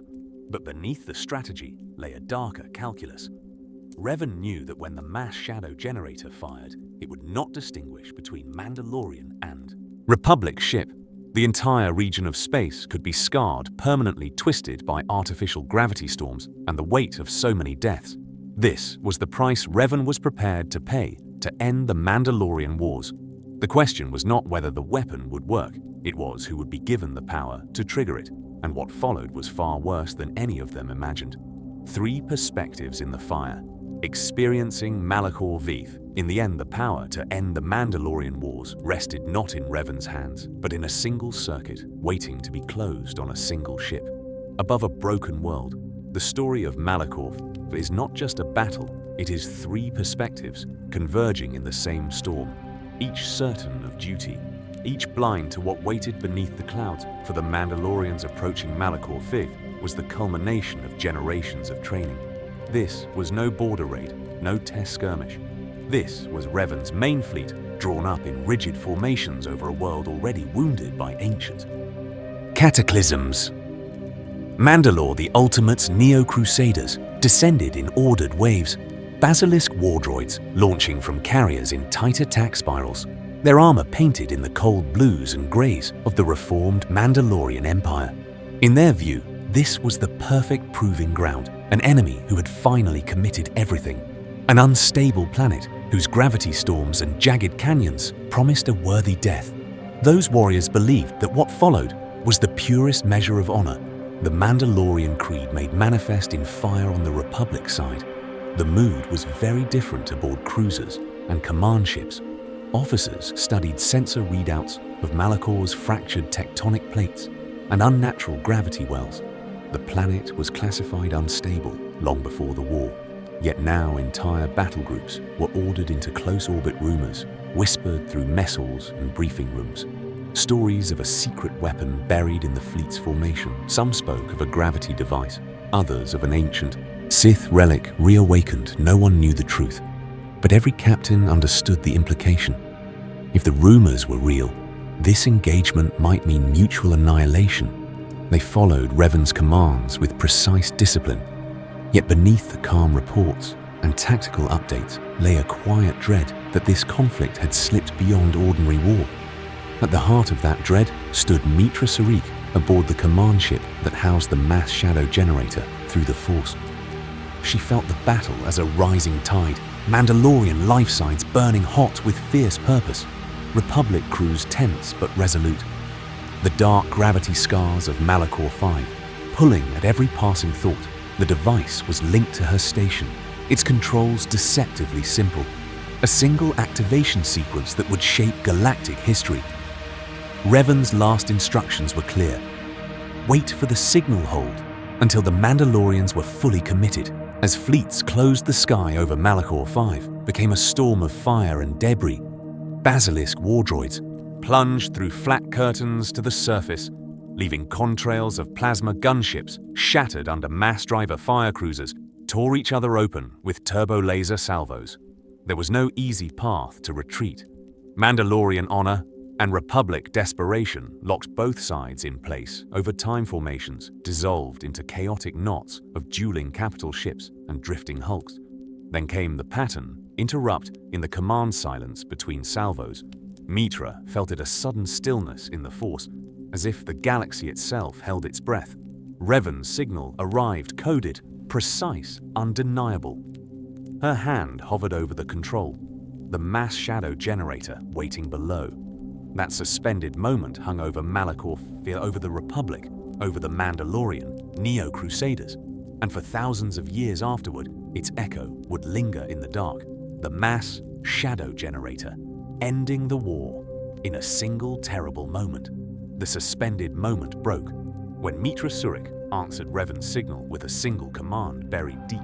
Within Malachor V's crust, the mass shadow generator awoke power coursed through ancient conduits, and what followed was not an explosion, but a distortion, reality itself, bent around the dying world, its gravity well swollen and twisted into a weapon. For an instant, the fleets above Malachor V hung motionless in the Force Mandalorian, and Republic vessels aligned in intricate battle formations. Then the generator's field surged outward, invisible and absolute. The planet's natural gravity multiplied and contorted, dragging ships from orbit, crushing hulls as if they were paper. Entire cruisers groaned and snapped under stresses.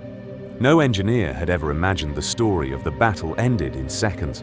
Capital ships that had traded fire for hours were wrenched from their trajectories, torn apart as they fell. Some were ripped cleanly in half. Others spiraled downward, trailing clouds of atmosphere, and molten metal starfighters were swept away in dense swarms slammed together into expanding clouds of debris. The sky became a storm of falling steel on the surface. Malachor V's tortured crust met the rain of wreckage with catastrophic results. Kilometer-long frigates struck like meteors, driving shockwaves through already fractured tectonic plates. Ravines yawned open cities, and fortifications were vaporized under incandescent impacts. Fault lines jumped and spread until whole sections of the planet buckled. The world screamed in seismic convulsions that echoed through the dark side in that single terrible moment. The Mandalorian Neo-Crusader fleet ceased to exist. Mandalore's proud armadas, the spearhead of his empire, were annihilated, command ships shattered, command crews erased, chains of authority broken beyond repair.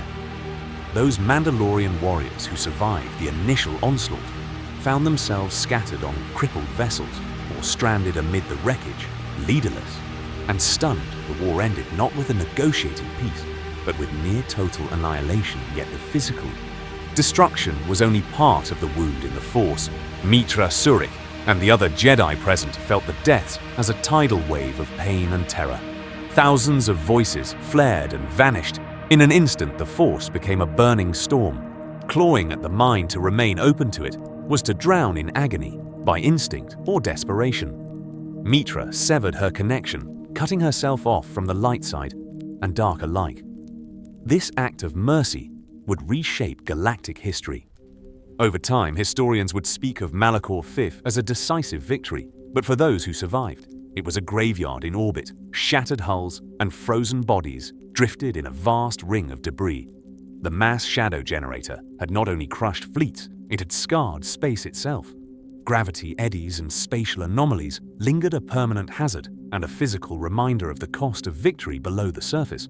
The planet remained a wound in the dark side, its canyons and impact craters mirroring the spiritual fractures in the Jedi who had fought there. And as the Republic moved to claim its triumph, the deeper consequences of Malachor V were only beginning to unfold. The fall of Mandalore the Ultimate, surrender, honor, and a final secret. In the silence that followed Malachor V, the galaxy held its breath. The Mandalorian fleet was broken, their greatest warriors lost in the artificial gravity. Well, yet the war was not truly over until its architect fell. Revan understood that victory in space meant nothing, while Mandalore the Ultimate still drew breath. In the months after the battle, the Republic pushed to secure shattered sectors, but Revan turned his attention elsewhere. Intelligence and instinct pointed to one conclusion. Mandalore had retreated to a final stronghold on an obscure world at the edge of the Outer Rim. There in a fortress of durasteel and basalt, he waited, surrounded by the remnants of his Neo-Crusader elite. The story of their confrontation would shape everything that followed. Revan did not come as a distant fleet commander issuing orders from the safety of a bridge. He descended to the surface with a chosen strike force, cutting through perimeter defenses in a methodical advance.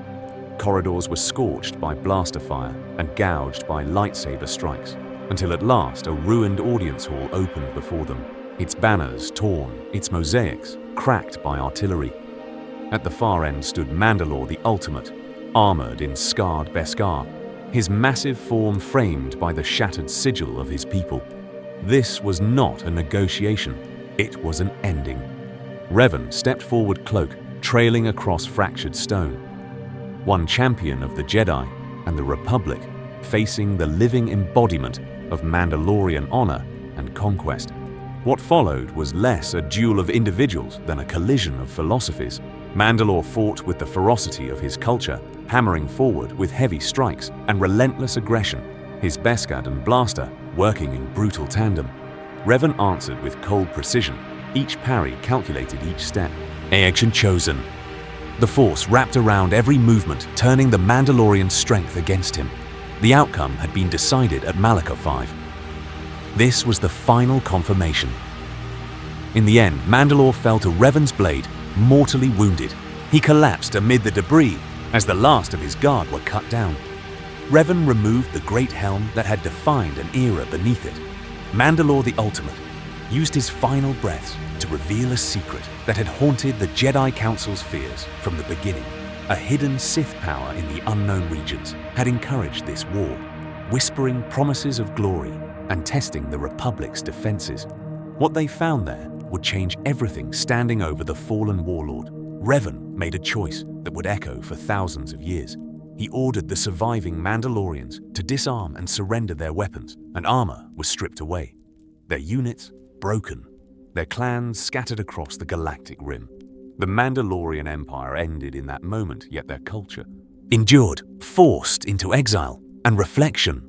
Over time, it would evolve in the shadows. Revan claimed Mandalore's mask not as a trophy, but as a key. both to Mandalorian allegiance and to the mystery of the Sith beyond known space. This act of mercy would reshape galactic history because Revan spared the scattered warriors and turned his gaze toward the unknown regions in taking the mask and the knowledge of a greater dark. He also took on a new purpose, to seek the hidden Sith Empire that had engineered the conflict, and as his flagship vanished into uncharted hyperlanes, the line between Savior and future Sith Lord began to blur.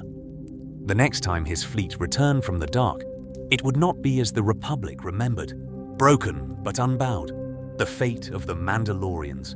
After defeat, when Revan vanished into the unknown regions, the war ended on paper, but for the Mandalorians, the true defeat began in the silence that followed. The great fleets were gone, the proud armadas that had once challenged the Republic, now reduced to scattered hulls drifting over dead worlds. The question was simple and merciless. What happens to a warrior culture when the war is taken away? The answer was the slow unmaking of an empire without the death of its people. In the immediate aftermath of Malachor V, the Republic imposed harsh terms. Mandalorian warships were seized or scrapped, weapons stockpiles dismantled, and entire cohorts of Neo-Crusaders were forced to lay down arms on captured mustering grounds. Armor that had once been a symbol of unstoppable power was catalogued, tagged, and in many cases melted down. Yet not all of it vanished. Some officers slipped away before surrender. Others bribed corrupt officials, and what followed was a quiet dispersal of armed survivors into the Outer Rim and beyond. Over time, clans that had marched together under Mandalore, the Ultimate, found themselves scattered across the galactic map. Some became mercenaries of necessity, hiring out to crime syndicates, planetary militias, and corporate security forces. Others turned to bounty hunting, using their remaining gear to stalk targets across Hutt space. A few simply disappeared into remote enclaves on worlds such as Concordia or unnamed moons, living in austere exile and teaching their children to fight with wooden practice blades instead of rifles. This disarmament did not erase Mandalorian culture. It drove it underground in back rooms of frontier cantinas. Helmets were kept in sealed crates hidden beneath false floors. In dim homesteads, elders recited the Rezulnar in hushed tones, passing on the core tenets of loyalty, armor, and battle, as if preserving a forbidden religion. Children heard the story of Mandalore's fall, not as a final chapter, but as a pause before an inevitable return. And even in poverty, some families kept a single Beskar plate, polished and ready, waiting for the day it could be reforged within this fractured people. New leaders and philosophies emerged, some veterans argued, that survival now meant adaptation, that Mandalorians should become elite bodyguards, tacticians and specialists rather than crusading conquerors. Others whispered of a future Mandalore who would reclaim the mask and reignite the old wars when the Republic grew weak again. These debates were not academic. They would shape training rituals, marriage alliances, even which jobs a clan accepted in a galaxy where reputation had become their last currency. The scars of the Mandalorian Wars echoed forward into later generations. Figures such as Canderous Ordo, who would one day take up the title. Mandalore carried a complex mixture of resentment toward the Jedi, respect for Revan's ruthless genius, and a grim understanding of honor in defeat for thousands of years afterward. Mandalorian reactions to the Republic and the Jedi Order were filtered through this memory of disarmament and humiliation. Some sought pragmatic cooperation. Others dreamed only of repayment in fire. In the end, the Mandalorians did not vanish. They became quieter and more dangerous. A thread woven through the underworld of the galactic rim. A single armored figure in a docking bay. A disciplined squad hired for one impossible assault. While the Republic turned its gaze to new Sith threats. The remnants of this broken but unbowed culture watched, waited, and listened for the next great conflict that might finally offer them a path back into the center of history. The Jedi return home. Trials, blame, and the seeds of exile. While the Mandalorians faded back into the shadows of the galactic rim, another army began a slower, more painful journey home. The Jedi who had followed Revan and Malak into the Mandalorian Wars returned to Coruscant and Dantooine, not as serene guardians of peace, but as soldiers bearing the weight of worlds. Their armor was scorched, their robes threadbare, their eyes distant. These were generals who had ordered planetary bombardments, healers who had watched entire field hospitals overrun, and scouts who had walked through the glassed ruins of Seriko and Malachor V. The story of their return was not one of triumph. It was one of dissonance in the quiet halls of the Jedi Temple. The contrast was stark.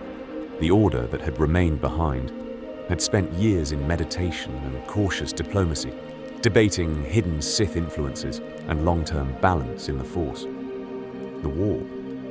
Jedi moved differently. They stood closer to one another, spoke in clipped commands and flinched at sudden sounds. Many struggled to fall back into the old disciplines.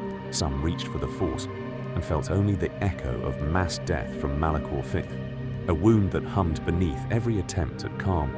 The Council viewed the entire conflict as a tragic necessity that had spiraled beyond its control. They acknowledged that the Mandalorian threat had to be stopped, but in private councils, they spoke of Revan's defiance as a profound breach of Jedi principles. Revan's independent chain of command, the harsh sieges at Vanquo and Duro, and finally, the use of the mass shadow generator was seen not as clever strategy, but as a descent toward the dark side.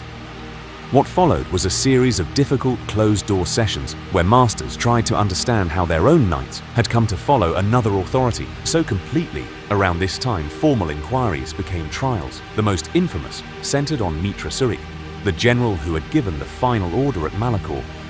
The Council questioned her not only about the weapon, but about every campaign that had led to it. Why had she obeyed Revan rather than await Council sanction? Why had she stayed when others broke away? The proceedings were calm, almost gentle. Yet every word pressed on open wounds. Surik and others were asked to account for atrocities committed under their command, even when those choices had saved Republic worlds from Mandalorian conquest.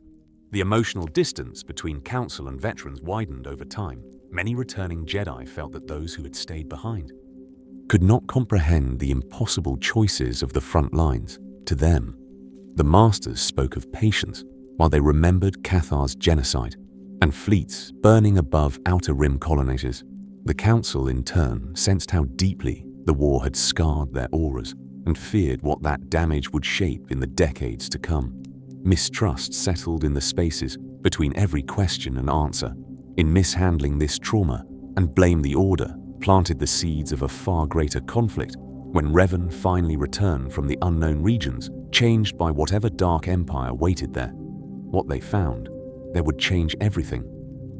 Among the first to answer his new call would be the same veterans who felt cast aside by their own council, and the quiet fracture, born in the aftermath of the Mandalorian Wars, would soon ignite into the Jedi Civil War. Into the unknown regions, Revan's disappearance and dark discovery power can end a war. But what happens when that same power refuses to stand down, when the guns fall silent?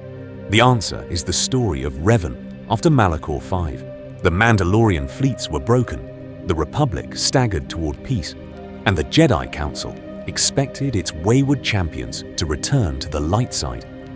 Instead, Revan and his closest lieutenant Malak accepted only a partial recall over time. It became clear that Revan would not fully submit to the Council's judgment. He returned prisoners of war and critical data. He helped stabilize key sectors, yet kept a core of loyal veterans warships and support staff around him. These were the revanchists who had followed him through Duro Sirocco and the shattered gravity wells of Malachor V.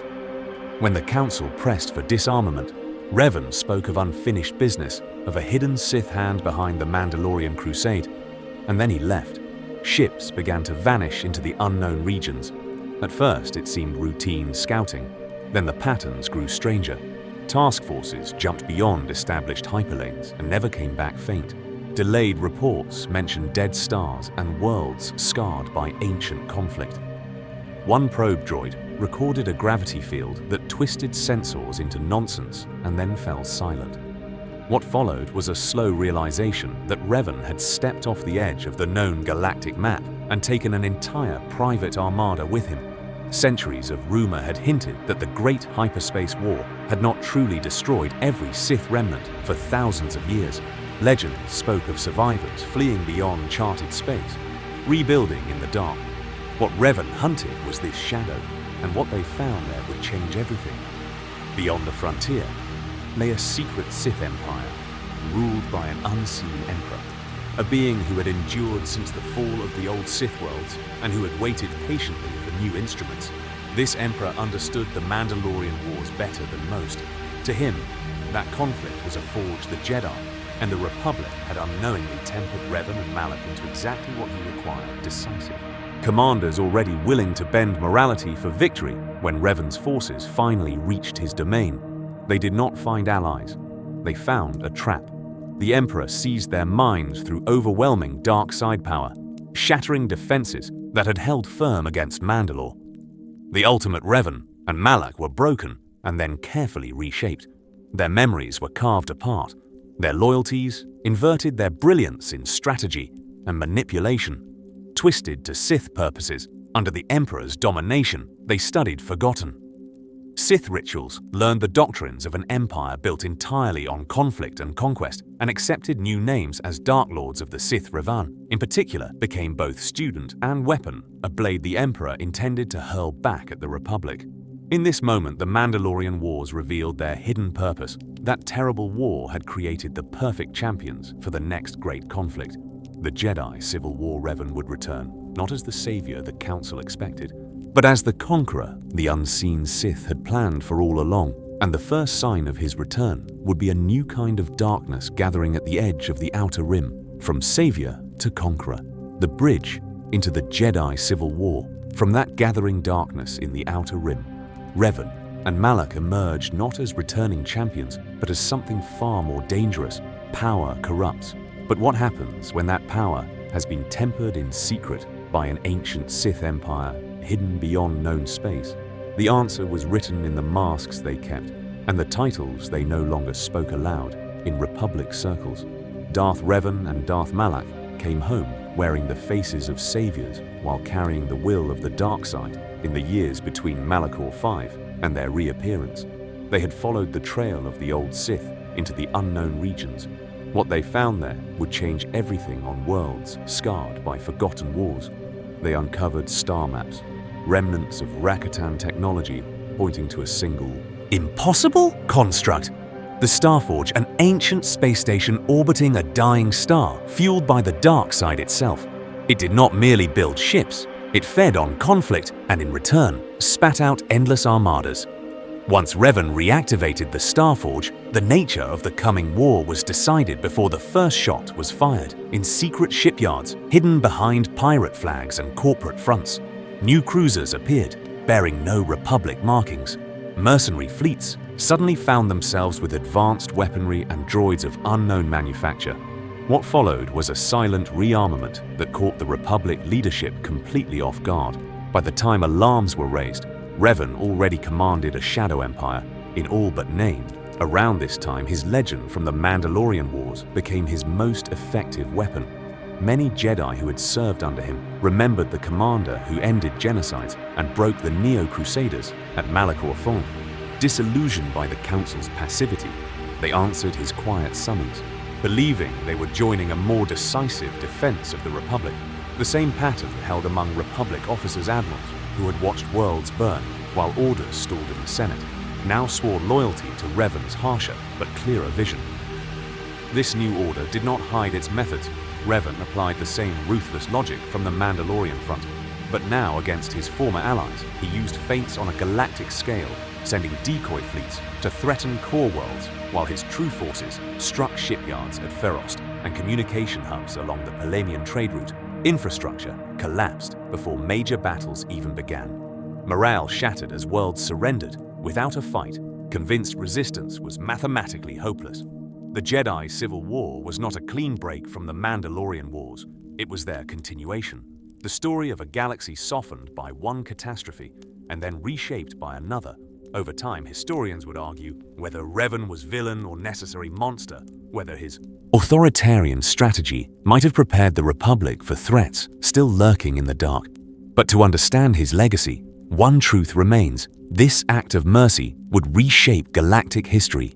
The mercy shown in sparing Revan's life after his capture ensured that for thousands of years, debates about his fall and possible redemption would shape how the Jedi understood the thin line between protector and conqueror, scars on the galaxy, political and cultural aftershocks of the war. The mercy shown in sparing Revan's life did more than preserve a single fallen Jedi. It exposed a galaxy that had survived the Mandalorian Wars in body, but not in spirit power had been preserved, yet trust had been shattered. The story of the post-war Republic is not one of triumph, but of exhaustion in the years immediately after Malachor V. The Republic emerged technically victorious, but structurally broken. Entire sectors along the Outer Rim lay in ruins. Trade routes once crowded with freighters now carried only relief convoys. Worlds such as Serico and Cathar stood as haunted symbols of what unchecked conflict could do to defenseless populations over time. Tax bases collapsed, reconstruction debts soared, and distant worlds questioned whether the distant Senate on Coruscant still deserved loyalty after hesitating for so long. This erosion of faith reached deep into the core of galactic politics. Senators who had preached restraint during the war found themselves shouted down by populists demanding stronger regional defense forces. Planetary militias grew in power, some answering the Republic in name. Only governors remembered how close Mandalore the Ultimate had come to breaking the central government and vowed never again to rely solely on distant promises of protection. What followed was a subtle fragmentation. Not open secession, but a quiet, pulling away military doctrine changed just as dramatically. Before the Mandalorian assault, the Republic Navy had been built for patrols and deterrence, not for total war. Malachor V rewrote every assumption. Admirals now argued for rapid response fleets able to jump to threatened sectors without Senate debate. Intelligence bureaus expanded their reach, desperate to detect the next Mandalorian, the next Exarchon, the next hidden Empire. Analysts pored over reports from the unknown regions, warning that fringe powers could no longer be dismissed as raiders or local warlords. One overlooked clan had nearly burned the galaxy. Culture recorded these scars in its own language. Holodramas painted Neo-Crusaders as unstoppable metal phantoms or tragic warriors misled by a doomed Mandalore. Novels romanticized daring Republic captains, while others condemned the slaughter on Dishon, and Jaga's cluster artists carved memorials of shattered Beskar and empty Jedi robes. Veterans drifted home to worlds that had never seen the front lines, yet bore the war in nightmares and missing limbs. Some became security enforcers, some mercenaries, some simply disappeared into the Outer Rim, unable to reconcile the light side ideals they had been taught with what they had been ordered to do. Children growing up in this era heard conflicting legends of Revan. To some, he was the brilliant general who saved the Republic when the Council would not. To others, he was the traitor who returned from the dark with a Sith armada. The debates in academies and tap cafes would shape how a generation understood heroism and treachery. Could anyone wield such power without falling? The Jedi Order felt this uncertainty most of all. Many citizens called them saviors arriving at last to turn the tide against the Mandalorians, yet just as many remembered years of silence as worlds burned and asked why the Council had waited so long. And when Revan and Malak fell to the dark side, that question became more dangerous if the Jedi could not foresee the corruption of their own champions. What else were they blind to over time? The Order drew inward, chastened by its failures. While politicians and admirals learned different lessons, they wanted stronger fleets, faster decisions, fewer restraints. The galaxy that stepped out of the Mandalorian Wars was not stable. It was brittle, suspicious, and primed for another test. In that climate, the return of Revan as a Sith warlord was not an anomaly, but an inevitability. And what they found there would change everything once more. Echoes in Beskar, how the wars redefined Mandalorian identity. In the shadow of that inevitability, another legacy quietly hardened, not in Senate halls or Jedi temples, but in armor for the Mandalorians. The war did not end at Malachor V. It echoed through their culture for thousands of years. Power corrupts. But what happens when that power is harnessed to a creed of unending conflict? The answer is the Mandalorian memory of this war. In the generations that followed, stories of the Mandalorian Wars became the new spine of Mandalorian oral history, the story of their rise under Mandalore the Ultimate, Their sweeping conquests and the terrible stillness of their defeat was told around campfires on desolate moons and in hidden strongholds carved into asteroids. Warriors recited the fall of Chun, the burning of Serico, and the shattering of their fleets at Malachor V, as both warning and prayer glory, betrayal and catastrophe braided into one over time. Different clans and factions drew different lessons from those tales. Some insisted the war had been a holy crusade, interrupted only by Sith, treachery and Jedi sorcery. Others saw it as a necessary test that revealed every weakness in their armor and in their thinking.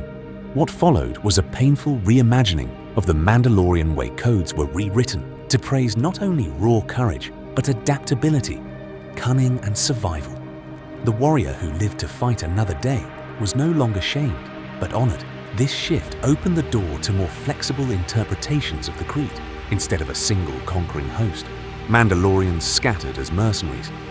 Bodyguards and protectors, some sold their strength to petty warlords.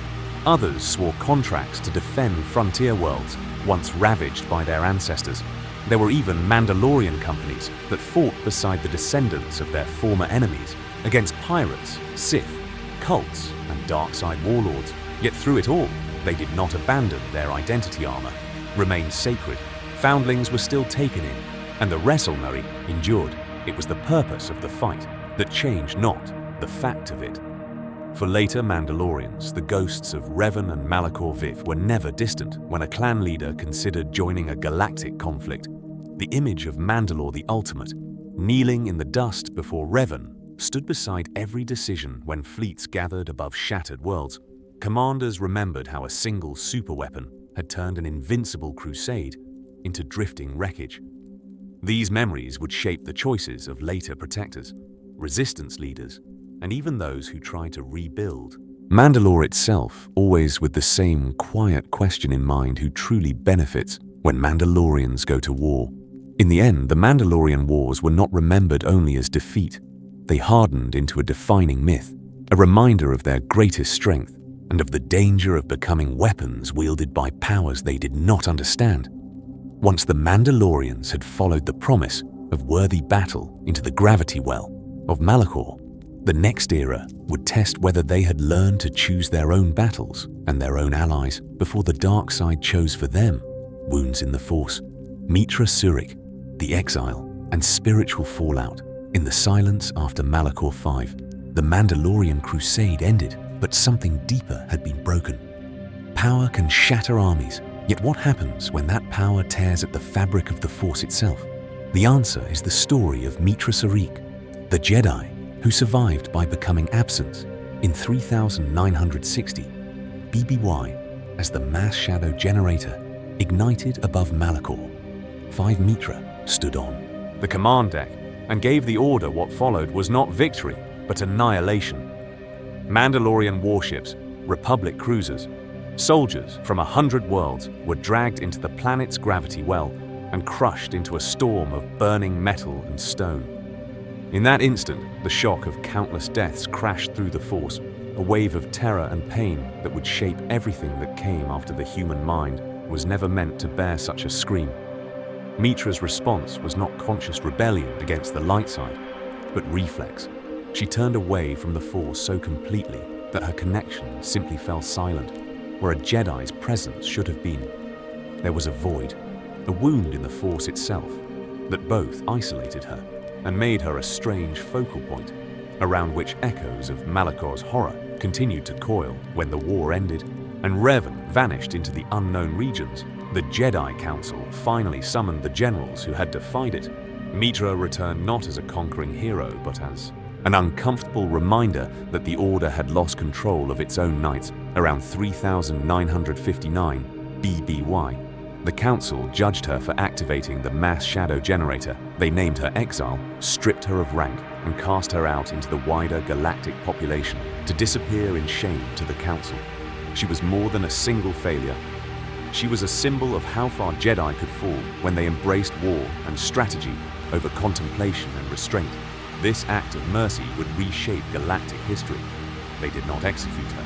They simply sent her away, believing the wound she carried was a danger best kept at a distance over time.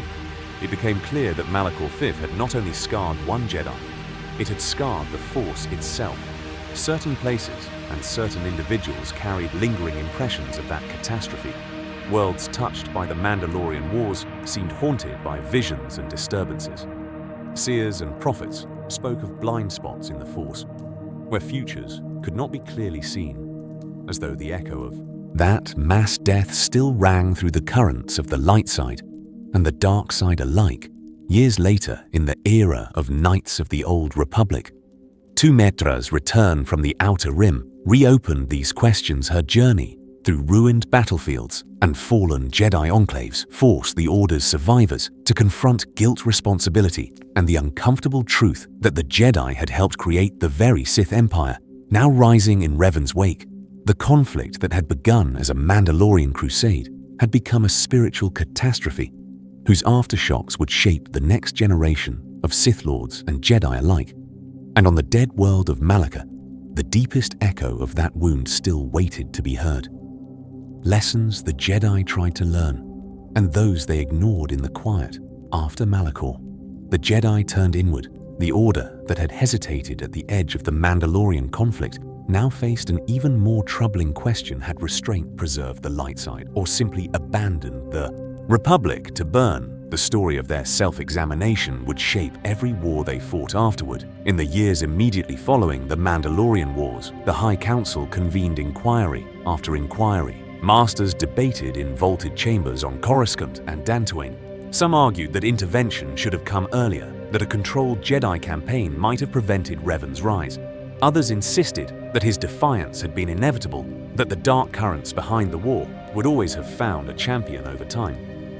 This debate hardened into doctrine rather than living memory around this period. Formal policies began to shift. The Council drafted stricter rules on Jedi service as generals and admirals. The lesson they chose was not that their refusal to act had consequences, but that unrestrained involvement in war threatened the Order itself. What followed was a renewed emphasis on distance from the Senate, on avoiding attachment to any single chancellor or faction charismatic figures. Within the Order were quietly watched more closely. Revan became the cautionary tale whispered to ambitious knights who drew too many followers too quickly. Yet beneath those careful reforms lay what the Council did not fully see. Returning veterans carried scars that meditation and archival study could not touch. Knights who had fought at Sericoduro and Malachor walked temple corridors, hearing phantom bombardments. They had commanded fleets, watched worlds die, and learned that decisive action, however brutal, could end a war in a single stroke. That knowledge was its own kind of power, and the Council's rigid serenity left little room to speak of it. Instead of confronting that trauma, many masters tightened discipline. They cautioned against battlefield improvisation, against strong personal bonds with commanders and soldiers. The intent was to prevent another revanchist movement, but the effect was more subtle. It told an entire generation that their pain, their anger at Mandalorian atrocities, their guilt over the mass shadow generator were private failures rather than shared burdens of the Order itself. Their rigidity had helped push Revan away. Yet that truth was seldom named. This blind spot echoed forward for thousands of years. When the Clone Wars erupted, the Jedi once again found themselves leading armies for a republic in crisis. The policies born from the Mandalorian aftermath were still in place, and yet they were set aside under pressure from a charismatic political leader. This time a chancellor instead of a knight. The Order repeated the pattern, entering a galactic war without fully understanding the cost to their own spirits or the shadows moving behind the conflict. The Mandalorian Wars offered the Jedi a mirror, showing how fear of the dark side could become its own chain. They did look into it. Councils were held. Reports compiled, statues raised to fallen heroes, but not all reflections were faced long enough or honestly enough. The result was an Order partially healed, yet fundamentally unprepared for the next great test already gathering beyond the Outer Rim, a galaxy that never truly healed. Structural cracks. After the war, the Mandalorian Wars ended on paper, but power does not vanish when a treaty is signed. It shifts in silence into new hands and new shapes. What happens to a galactic civilization that wins the war yet loses its balance in the aftermath? The answer is the story of a republic that never truly healed in the immediate years after Malachor V's reconstruction became the new battlefield worlds. At the core of the republic economy turned devastation into opportunity. Major shipwrights on Corellia and Kuat won immense contracts to rebuild fleets. Banking clans on Coruscant and Humberine refinanced devastated sectors and profited from interest for them. What followed was a surge of prosperity, but on worlds such as Seriko Vanquo and Cathar, the ruins stayed ruins. Promises of aid stalled in committees or vanished into corruption over time. This economic imbalance bred a quiet fury. Frontier populations watched core worlds grow richer from a war that had consumed their homes along the shattered borders of the Outer Rim. The retreat of the Neo-Crusaders did not bring true peace. Mandalorian clans were broken but not erased. Scattered warbands drifted through the unknown regions. Others turned mercenary or pirate. Former Mandalorian supply lines became smuggling routes. Abandoned bases on worlds such as Disun and Ordo became havens for raiders. Criminal syndicates moved quickly to occupy shipyards and depots. The Republic Navy was exhausted, its patrols thin and inconsistent in those gaps. New warlords rose wearing mismatched armor and stolen insignia. The Mandalorian threat had been blunted, but its echo continued in 1,000 smaller conflicts inside the Senate chamber. The Republic's political fractures deepened. Some sectors pointed to the years of hesitation before Revan's intervention and demanded stronger central authority. They called for preemptive strikes, heavy militarization, and permanent emergency powers to ensure that no Mandalorian or hidden Sith Empire could ever surprise the galaxy again. Others, who had lost generations to the front lines, argued the opposite. They pushed for demobilization, reduced military spending, and strict limits on Jedi involvement in state affairs. Both sides claimed to defend the light side and the safety of the Republic. Both carried wounds that would shape every vote. These unresolved tensions created a perfect landscape for manipulation, fear of another invasion, nostalgia for Revan's decisive leadership, and exhaustion with endless war made the public vulnerable. A charismatic senator or hidden Sith Lord needed only to promise order or relief to gain extraordinary power. For thousands of years, Sith strategy had relied on exploiting precisely these fractures, using the Force and careful propaganda to turn fear into obedience. The Mandalorian Wars had supplied fresh raw material. In this sense, the war never truly ended. Its battlefields shifted from Malachor's broken gravity wells to committee halls, trade routes and border outposts, decisions on fleet deployments, Jedi oversight and regional autonomy all carried the shadow of Mandalore the Ultimate. And Revan, every new alliance, every whispered rumor of dark side activity was filtered through memories of that conflict. And somewhere beyond, known space remnants of Mandalorian clans watched and waited, ensuring that the scars of this era would shape the next great crisis already forming on the horizon. From legends to lullabies, how the Mandalorian Wars are remembered in the quiet that followed officialdom. Try to make sense of the Mandalorian Wars power had torn the galactic map apart. But how did institutions capture something that vast? The answer was paper trails and data streams, endless records that turned horror into headings and numbers. In the immediate aftermath, Republic ministries compiled thick campaign summaries and reconstruction briefs. Each engagement received a designation, each world a status report. Casualty projections were reduced to columns of figures flagged in red for units destroyed or populations displaced. Military analysts traced the advance of the Neo-Crusader formations from the Outer Rim toward the core mapping supply lines, fleet losses, and the precise hour Mandalore the Ultimate fell above Malachor V. What followed was an attempt to impose order on chaos within the Jedi Order. The response was quieter, but no less meticulous. Archivists entered new scrolls and holocrons into the temple stacks. Council transcripts debated the ethics of intervention and attachment to outcomes. Battle meditation reports logged how the light side had been strained against the dark currents unleashed at Sirocco Duro and Cathar. The story of the war became case studies for Padawan's diagrams of where compassion had been clouded by fear. and where resolve had hardened into something more. Ruthless, over time those sterile records became raw material. For legend, memory shifted from numbers to narratives. Veterans died, worlds rebuilt, and the sharp edges of dates and unit codes softened into tales of heroes and monsters. On some frontier worlds, Revan's fleets were remembered as a blazing shield that would shape the very idea of Jedi in armor on others. Mandalorian raiders were recast as tragic warriors goaded into conflict by unseen Sith, whispering from the shadows. Among Mandalorian clans, the transformation was even more deliberate. Ancient war chants were reworked into new verses. Helmets were passed down with stories etched in Mandoa about courage on Vanquo and betrayal at Malachor V. Singers lingered on the moment Mandalore the Ultimate trusted Revan's honor and fell to it that single duel became a parable about misplaced faith in outsiders, about how this act of mercy would reshape galactic history. Only in reverse mercy, shown to a beaten foe, was condemned as weakness. Mercy, shown by a Jedi, was framed as calculated execution. In the core worlds, memory took a different shape. Republic holodramas fixated on Revan's tactical brilliance starfighter wings, wheeling in perfect formations over stylized battlefields. The ethical ambiguities faded in favor of clear arcs and orchestral swells.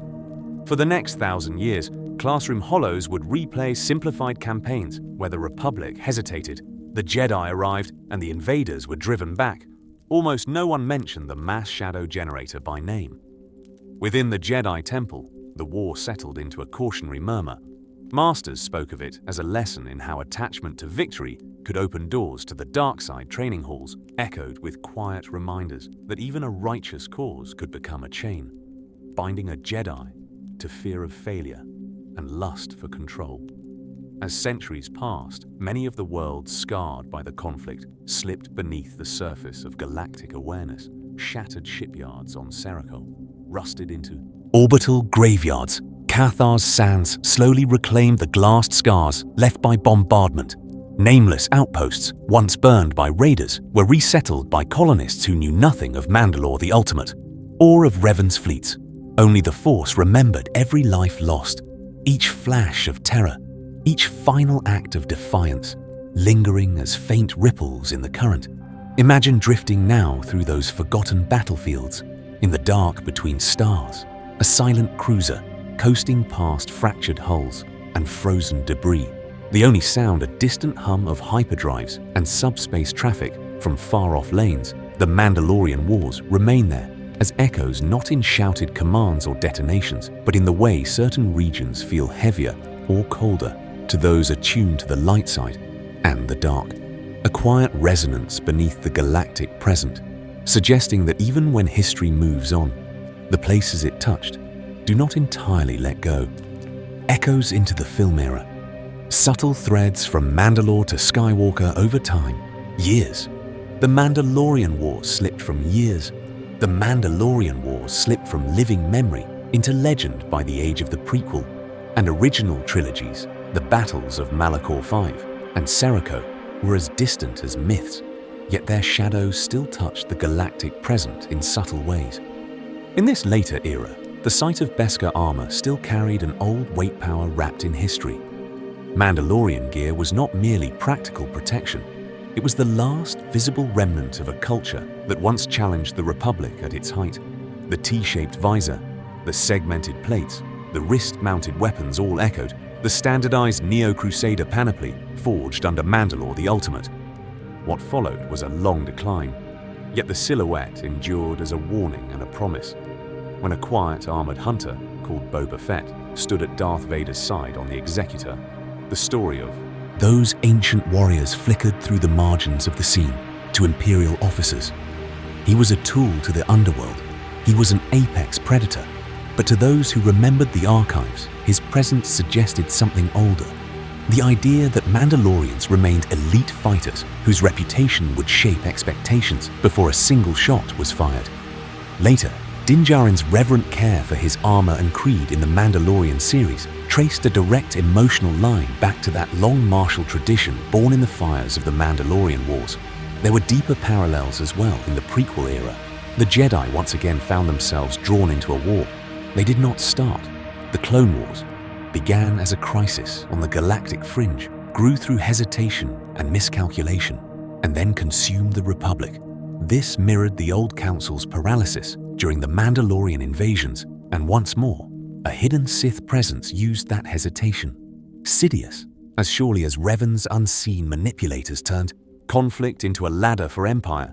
In the council chambers of Coruscant, faint echoes of earlier debates lingered. Mace Windu's insistence on caution, Yoda's fear of attachment, Obi-Wan's weary obedience all sat in the same pattern that had once delayed intervention against Mandalore the Ultimate. The Jedi had learned that rushing into war could open doors to the dark side, but they had also learned that inaction carried its own terrible cost. Every decision in those polished halls repeated the old rhythm of intervention and restraint, of striking too soon or far too late. In such a vast span of history, no war is truly isolated. Each great conflict becomes a verse in a longer song. The Mandalorian Wars were one of its deepest, darkest notes. Their legacy hummed beneath clone armor, beneath stormtrooper ranks, beneath the creed, spoken in hidden Mandalorian covert halls, and somewhere beyond, even that another generation stood on the edge of a new decision, ready to repeat or finally break the pattern. Cycles of fire and silence, the pattern of wars in the Force. Each great conflict becomes a verse in a longer song, and in that song the galaxy breathes in cycles. There are ages when the stars seem quiet, when hyperspace lanes hum with commerce, and the Republic proclaims peace. Yet beneath that calm surface, tensions gather, borders harden, and old wounds whisper through the Force until one spark turns stillness into fire again. Throughout galactic history, this pattern returns. The great hyperspace war erupts from an empire hidden beyond known space, then vanishes in a storm of supernovas and shattered fleets. The new Sith Wars grind on for 1,000 years until both Sith and Jedi are exhausted. The Clone Wars ignite from a single secession crisis and end with an empire rising from a Republic's corpse. The Mandalorian Wars sit among these events, not as an exception, but as a crucial refrain in the same long rhythm of light and dark, order and chaos. Some philosophers of the Jedi Order wondered whether the Force itself bends toward these storms. When balance drifts too far in one direction, does the Force answer with conflict to correct it? What followed was not an answer in words, but in the harsh language of war Mandalorian Neo-Crusaders, pressed outward, their hunger for worthy battle tearing at the edges of the Republic. The Jedi Council hesitated, sensing a deeper shadow behind the armor, yet the pressure only built until Revan and those who followed could no longer remain still. The story of the Mandalorian Wars is also the story of individuals drawn upward by that rising tide. Revan begins as a brilliant but relatively unknown Jedi Knight. Mandalore the Ultimate leads a warrior culture that has slept on forgotten battlefields since the days of the ancient Sith. Mitra Suri serves as one commander among many. What they found there would change everything as the war intensifies. Each of them is pulled toward a role far larger than any intended. Revan becomes a savior. Then a conqueror Mandalore becomes the last great warlord of his age. Surik becomes the wound that ends the conflict and carries its echo over time. Their names pass from military reports into legend. Revan, the Mask. Mandalore, the fallen champion on Rekiad, the exile who walks away from Malachor V and from the Jedi. These figures rise with the storm, and when the storm passes, they fade into the mists of uncertain memory. Yet the consequences of their choices would shape the centuries that follow, from the Jedi Civil War to the distant fall of other orders under different banners. Imagine the galaxy as a vast star-filled ocean. In that ocean, each war is a storm. The Mandalorian Wars burn hot and bright armor and turbo lasers flaring across the outer rim. Then the clouds thin, wreckage cools into asteroid fields. Worlds rebuild, and for thousands of years, historians will argue over causes and blame the Force. Falls quiet again. But only for a time. Somewhere beyond the known map, another front stirs. Another decision waits. And in the distance, the next storm already gathers its strength. The Mandalorian Wars, in one long breath, a gentle recap. When storms pass, they rarely vanish all at once. They linger in the air as a taste of metal and rain. The Mandalorian Wars are that aftertaste. In galactic history, a long breath, drawn in violence and exhaled in uneasy silence. It begins with a people who built their entire existence around conflict under Mandalore the Ultimate. The scattered clans are reforged into a disciplined war machine, armored Neo-Crusaders marching in unison. Their goal is not territory or tribute, but the pure proving ground of battle. So their fleets test the Republic's edges. First, small raids on the outer rim, then bolder strikes, worlds on the fringe burn. While Coruscant debates, charts, and reports, the storm gathers, and the Republic is slow to see its true shape. The Jedi feel the disturbance in the Force, yet the Council hesitates. They sense something behind thee.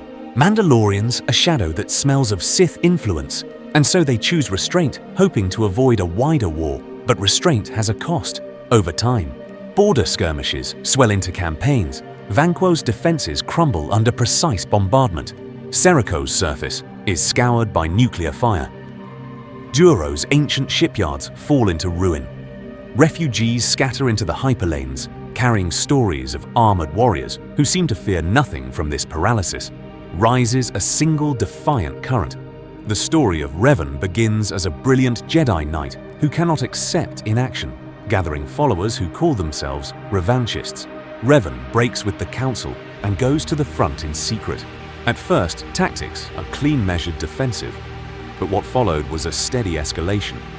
Each victory demands a sharper edge. Each loss carves away hesitation. The turning point comes on the shores of Cathar there. Revan walks among the echoes in the Force and sees a buried memory. Mandalorian Crusaders driving an entire species into the sea, cutting them down without mercy until the waves run dark.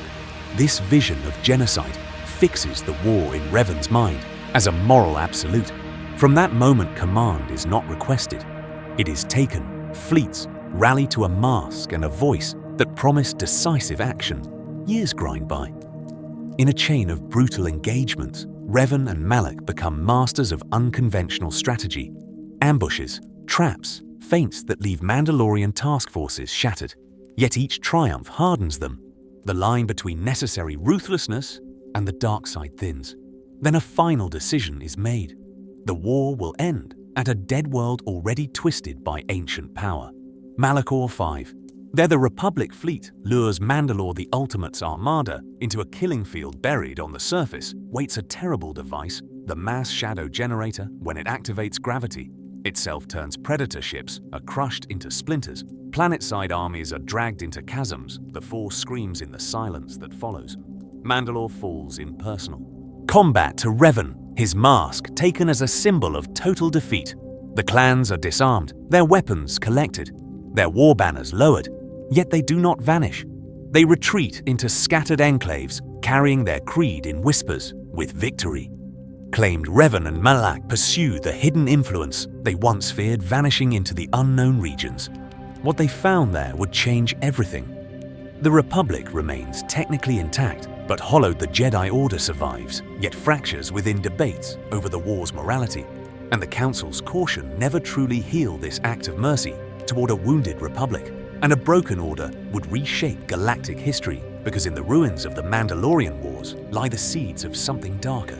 Revan's transformation, the birth of a new Sith Empire, and the coming fire of the Jedi Civil War, letting the war fade, drifting through the aftermath in the dark.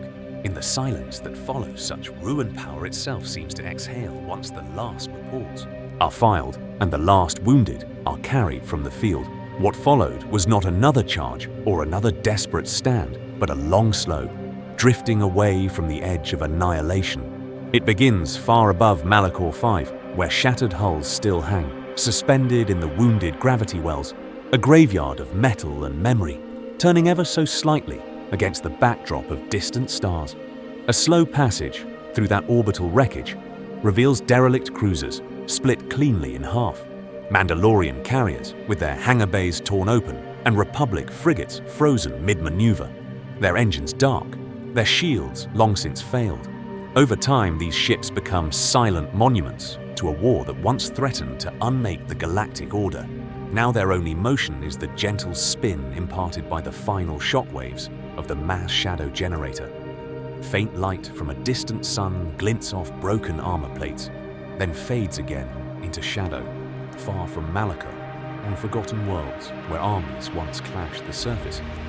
Tells the same quiet story of Ending's trenches that once boiled with blaster fire, and the screams of advancing infantry are now half filled with windblown sand or overgrown by slow, patient alien vines.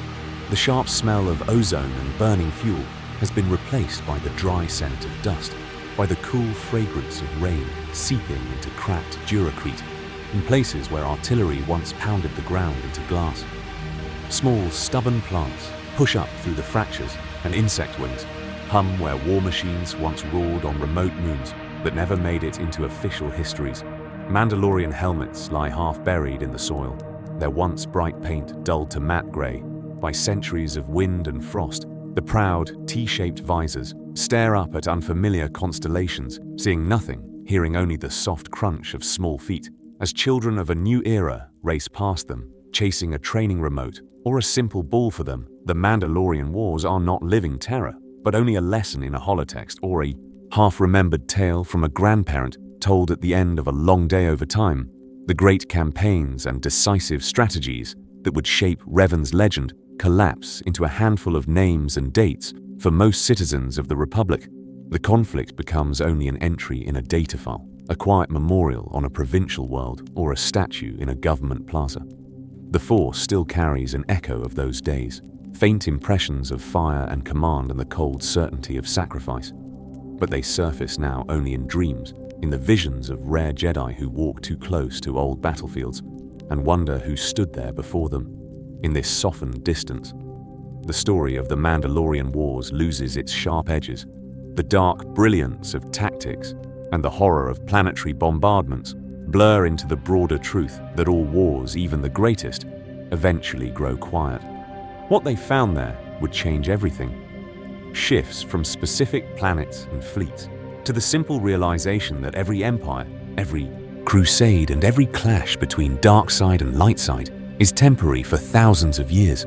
Conflicts flare and fade, yet the galaxy endures, and the memory of each storm becomes only a muted thunder far away on the horizon. Choosing your side of the story. Quiet reflections and next paths from that distant horizon. The Mandalorian Wars can now be seen as a single unbroken thread running through galactic history, a line of fire stitched between stars. The questions that remains once the echoes fade is a quiet one when faced with such a storm. Where should duty have rested more heavily, in the stillness of the Jedi Council, or in Revan's decision to break ranks and intervene? The story of this conflict turns on that choice. The Council watched the outer rim burn, fearing a hidden Sith hand and the pull of the dark side. Revan stepped forward, believing that inaction was a greater crime than disobedience. Both paths carried power, both carried consequence, and what followed was a demonstration that even the noblest intention can cast a long shadow across the Force in the hush that lingers after Malachor V. Another question settles. What do these wars say about the burden of command, about the thin line between protection and conquest? Revan's brilliant campaigns at Duro Sirocco and Vanquo saved worlds, yet over time, the tactics grew harsher, the cost less bearable, until the final order to unleash the mass shadow generator shattered fleets and spirits together. For those whose thoughts have not yet slipped fully into sleep, the mind can drift back along this timeline at its own pace. One path leads to the early Mandalorian culture before the Neo-Crusaders, when honor duels and clan bonds mattered more than standardized armor. Another path moves slowly through the first border raids against the Republic, the uneasy reports, the unanswered pleas, as the Outer Rim learned that the war had truly begun. Another quiet route follows the revanchist movement from whispered meetings in shadowed halls to the moment Revan first walked a battlefield in Mandalorian space. There among ruined cities and silent dead, the conviction to fight hardened and would shape everything that came after a different path, lingers with the ordinary soldiers, Jedi and Republic alike, standing watch on cold durasteel decks, listening to distant guns and wondering whether the Force had abandoned them. For some, the pull will always return to the final hours above Malachor V, to the frozen instant before the weapon fired, when every cruiser, every fighter, and every life hung on a single command. That choice did not merely end a war, it carved a scar into the galaxy, and into those who survived it, a scar that led directly toward the Jedi Civil War and the rise of new Sith ambitions. If thoughts about these moments stir even faintly, they can be set aside for later when waking returns. There is always space then to let questions surface about Revan Mitra, Surik Mandalore the Ultimate, or any single battle that calls. Out from the larger storm, each thread can be followed in greater detail, each name unfolded until this act of mercy would reshape galactic history or doom it. Over time, it becomes clear that the Mandalorian Wars are not a collection of isolated clashes, but one continuous current of conflict, courage, and tragedy flowing beneath the surface of the galactic age. Every decision, from the council chamber to the bridge of a doomed cruiser, feeds that current and then recedes, leaving only a softer memory behind. As this memory settles, the mind can either wander deeper into sleep, carrying dim images of silver armor, broken masks, and distant drums of war, or slowly rise back toward waking with the full arc of the Mandalorian Wars resting quietly in the dark, a story finished yet never truly complete. Because somewhere beyond the known stars, another empire stirs, another call to arms gathers strength, and the next great choice waits silently in the shadows.